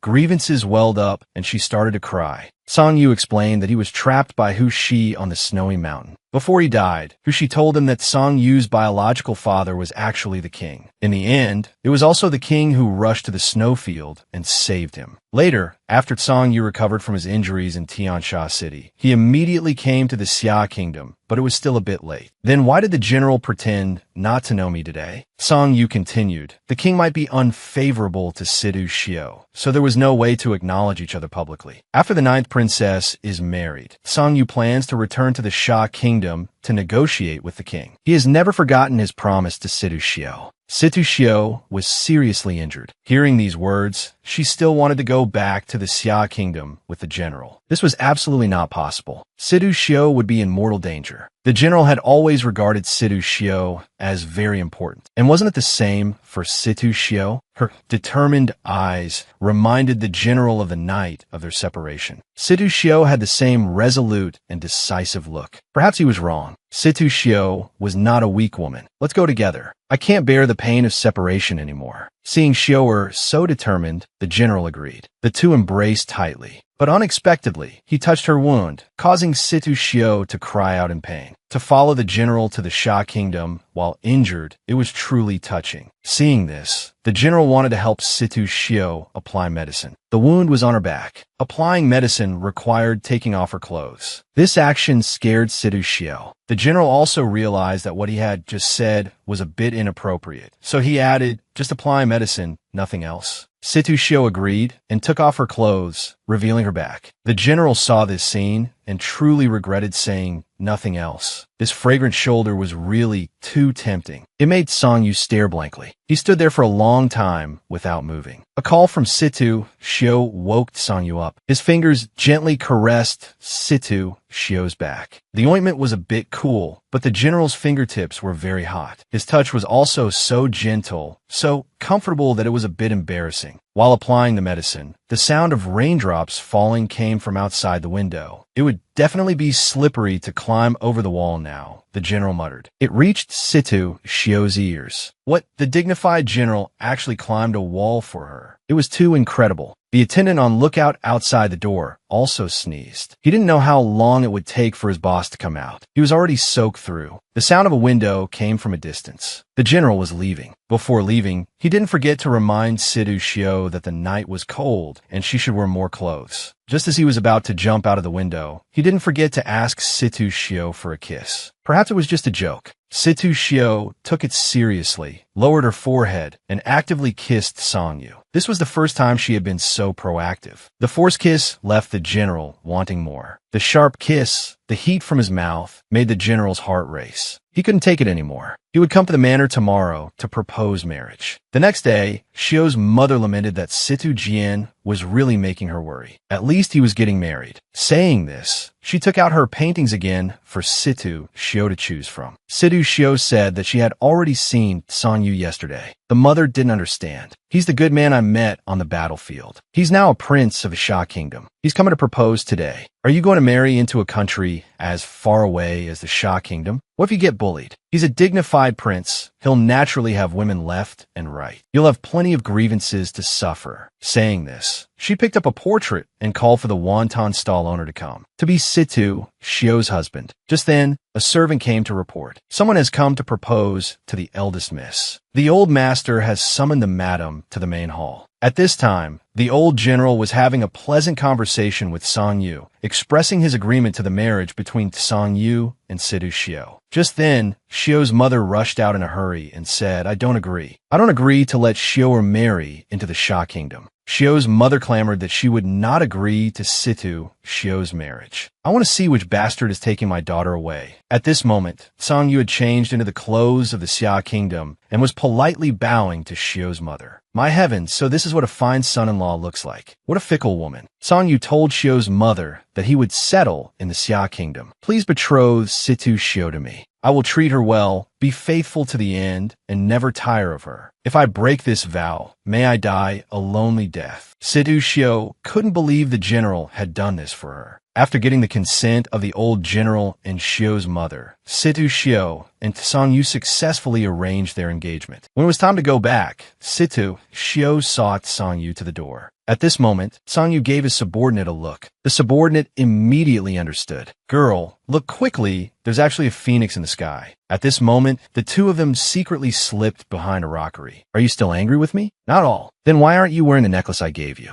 Situ Shio said she had returned it at the arena yesterday, but on second thought, it seemed she hadn't given it to him. Situ Shio thought carefully. Could she have lost it? Such an important thing. Song Yu told her not to be nervous. He would go to the palace to look for it. Otherwise, let this be a substitute for now. Saying this, Song Yu leaned down and left a mark of love on Situ Shio's neck. Who knows how much time passed? Situ Shio, immersed in the moment, didn't even know when Song Yu had left. At this time, the maid came over and stood by the rockery. She told Situ Shio to be careful of insects. "Miss, you've been bitten quite badly by mosquitoes." Situ Shio was instantly embarrassed. The general is getting more and more mischievous. It turned out the necklace had been picked up by the Sha soldiers during the arena competition. They all now thought that their great prince's beloved was a man. No wonder they had been searching for so long and couldn't find him. Inside the Xia kingdom's palace, the emperor calculated that the day after tomorrow would be an auspicious day. The marriage could be set. The official document for the Sha kingdom would also be brought back by the great prince. After all, peace between the two countries is a blessing for the people. The sister also learned about her brother's marriage proposal. It's just that after leaving the palace, she still has to go to the manor. The brother was also happy about this. "Before, my sister was so lost in thought that she couldn't even eat her favorite peach pastries." The arena competition that day was also the fourth prince's idea, deliberately to mess with people. He didn't expect to accidentally injure Situ Shio. Yesterday, at the arena, Song Yu had already carefully investigated the people from the Xia kingdom. It seems the necklace is in their hands. Just as they were about to take action, Song Yu's confidant walked in. Then Song Yu also came in. He asked them what they were doing. The soldier, however, was stubborn and refused to say. "Still not telling the truth? Do you want to suffer physical pain?" "We are under the orders of the Prime Minister, searching for His Highness's beloved. If it's true love, then do nothing. If not, then find a way to make His Highness return to the country." Song Yu was very shocked. He didn't expect that his usually cold adoptive father had been helping him all along. The leisurely Situ Shio was embroidering on her bed, humming softly. She seemed to be in a very good mood. At this moment, Song Yu suddenly walked in, startling Situ Shio so much that the embroidery in her hand fell. Song Yu heard from his little brother-in-law that Situ Shio loved to eat peach pastries, so he specially brought some for Situ Shio. Situ Shio ate happily. Song Yu said he also wanted to try some. Unexpectedly, his real intention was not the pastry. Song Yu was preparing to take Situ Shio home in 3 days. He asked her if she thought it was too fast. "Not at all. This way we can get married sooner." Only after the fact did Situ Shio realize what she had just said. Song Yu hugged Situ Shio from behind. "My Shio is so cute." Saying this, he took out the recovered necklace and was about to put it on for Situ Shio, but found that the red mark on her neck had not yet faded. Looking at Song Yu in front of her, she couldn't help but want to get closer. Unexpectedly, Situ Jian rushed in at this moment. The most awkward thing is to walk in on someone else's good moment. Situ Jian, who had rushed into the room excitedly, looked at Situ Shio and Song Yu and suddenly wanted to find a place to hide. "I'm interrupting. You two continue."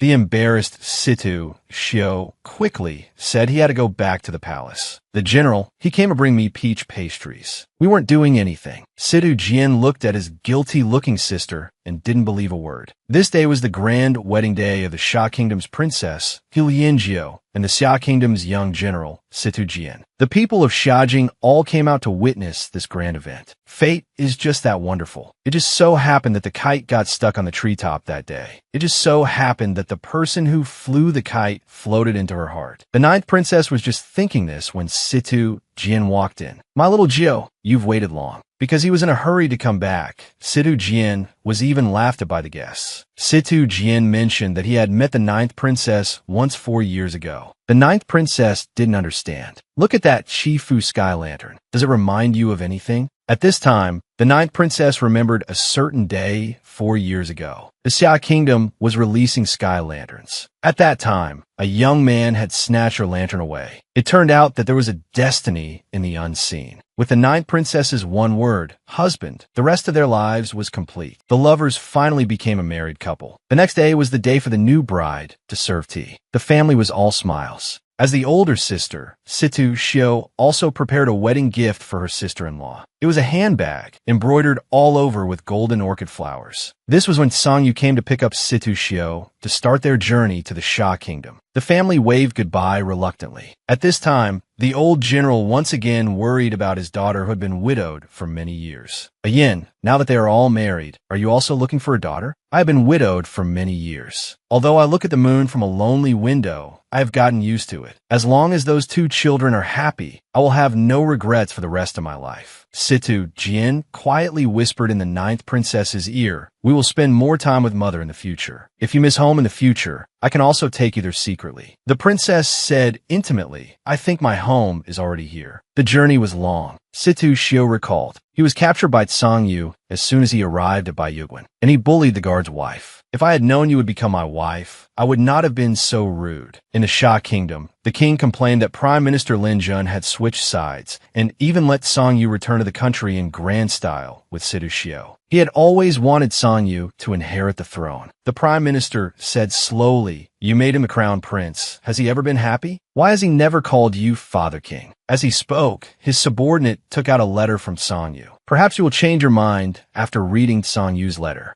Half a month later, Song Yu and Situ Shio finally arrived within the borders of the Xia Kingdom. The cheers of the crowd were everywhere. Such a jubilant atmosphere made Situ Shio feel nervous. Song Yu took Situ Shio's hand as they got out of the carriage and found that her hand was all sweaty and her face was a little pale. Was the carriage too bumpy? Situ Shio told him not to worry. She was fine. Just then, the third prince walked towards them. Unexpectedly, the next second, Song Yu's expression changed drastically. The dignified crown prince was actually a jealous man. It turned out that just now, the third prince had come to welcome Situ Shio and Song Yu. Song Yu introduced Situ Shio's identity to the third prince. "This is my fiancée copyrightee, so it is my sister-in-law. My royal brother often missed you while he was recuperating in the palace." Hearing these words, Situ Shio instantly blushed. It turned out the general had been thinking of her all along. And what was Song Yu thinking at this moment? Shio actually blushed at my royal younger brother. I suddenly remembered that my subordinate had inquired before that women from the Xia Kingdom all like men who are fair as jade, gentle, elegant, and have a charming smile. The third prince fits that description perfectly. So Song Yu pulled Situ Shio into a possessive embrace and said to the third prince with hostility, "Lead the way." Song Yu informed the king that he had returned to Tiancha City this time to formally bid farewell and settle in the Xia Kingdom, hoping the king would not interfere. The king, however, unexpectedly stated that he would not inquire further. It turned out he had read Song Yu's letter and understood that in Song Yu's eyes, Situ Shio was was the most precious princess. The king was also preparing to issue an edict. For decades after the peace between the Xia and Cha kingdoms, Song Yu would serve as the ambassador, traveling between the two countries. Situ Shio and Song Yu were very confused. The prime minister beside them reminded them, "Why aren't you thanking His Majesty yet?" Only then did the two realize that he was helping them. The next day, inside the palace of the Xia kingdom, the founding king had once established a rule that when descendants of the royal family marry, they must make a vow to their wife. Now that the first prince Song Yu is marrying Situ Shio, let the ceremony begin from here. The two of them went to the temple. Situ Shio marveled that this ceremony was so important. They also had to be separated for a short while, but even this short while made the two of them reluctant to part. The maids all sighed that it was the first time they had seen the first prince so pleasant. It seemed the rumor of the royal family's coldest prince was about to vanish into thin air. Situ Shio did not know how to perform this ceremony. A maid brought out clothes and told Situ Shio not to be reserved. The vow has always been led by the prince. As for why she had to change clothes, it was of course to facilitate bathing in the river of love. Is there a river in the temple? Situ Shio was puzzled, but this outfit was too cool. It was too thin. It looked good on, but it was a little empty in the chest area. She learned from the maid that they also wore it like this in the past. It was also possible that some were bold and chose not to wear anything at all. After getting ready, the maid withdrew, leaving the princess consort alone at the palace entrance to wait. Although it was already autumn, the temple was so warm. Walking to the center of the river, Situ Shio realized what a beautiful place this was. She dipped her foot in, and the water was warm. Just as she was about to go in and try, she was stopped by a voice from behind. "Show her wait." This familiar voice was indeed the general's, and it was a naked general. The general stopped Situ Shio for no other reason than to follow the rules. They needed to bathe together. Such an embarrassing thing as bathing together made Situ Shio blush. Thinking of what she was wearing now, clothes as thin as silk, everything could be seen. She quickly told the general to look away and that she was going to find some clothes to put on. Situ Shio turned to run away. She was pulled back by the general. They were to become husband and wife sooner or later. There was no need to be so shy now. She felt Song Yu's body temperature was so hot. At this moment, a bell chimed. It was the sound of the temple's wind chimes. We believe this represents the arrival of the ancestors. For a woman from the Xia kingdom, the vow ceremony is considered shocking. If Situ Shio is unwilling, she may leave. Situ Shio disagreed. This ceremony is a sign of respect from the king. "Please guide me, General. The king's intention to give you respect is also to give me respect." Song Yu understood. He then swore, "Before the gods, I, Song Yu, make a vow today to take Situ Shio as my wife, to cherish for a lifetime, our souls forever entwined." He made the vow and sealed it with the kiss of the covenant. Love begins with a true heart, engraved for eternity. Situ Shio's chest felt ticklish, and her body also began to feel strange. It would be too embarrassing if someone found out. So she called a stop to Song Yu. "Tomorrow, I will report to the king and return to the Xia kingdom with Situ Shio." The general had said this before. It seemed he was constantly fulfilling his vow to Situ Shio. After reporting to the father king, the two set off. In the Xia capital, it was a fine autumn day. The emperor was playing chess with a minister. The grand general had lost 3 games in a row. The emperor could see that he had something on his mind. Even if he did not say it, the emperor knew. He must be thinking about his granddaughter and grandson-in-law. A few days ago, a document came from the Xia kingdom. Song Yu would be appointed as the ambassador for the union of the two countries. Hearing this news, the old general could finally be at ease. This meant the 2 children would be home soon. What the emperor said next made the old general's heart jump. "Your granddaughter Situ Shio also went to war and achieved military merit. I must reward her." The emperor was not blind. He could see that Situ Shio was a girl. The old general hurriedly pleaded for forgiveness. The emperor not only did not blame him, but also praised Situ Shio as a military talent. The former emperor said a true warrior makes the enemy tremble in fear and ensures victory upon sight. The old general must have known her abilities to let her go to war in place of her brother. That is why even the god of war of the Xia kingdom was defeated in exchange for peace between the two countries. So the emperor decided on the spot that if there was a war next time, he would specifically name Situ Shio to go. The elderly General Situ once again felt deeply that his later years were full of pitfalls. In the blink of an eye, more than 2 months passed. The ninth princess and Shio's mother were both wondering why Situ Shio and Sangyu had not returned. A moment later, a voice from behind said, "I'm back." They turned their heads to see that it was the errand boy returning with wontons. Unexpectedly, Shio's mother had a look of disgust. She thought it was her son-in-law. She was truly disappointed. But this time, Situ Shio and Sangyu suddenly appeared behind them.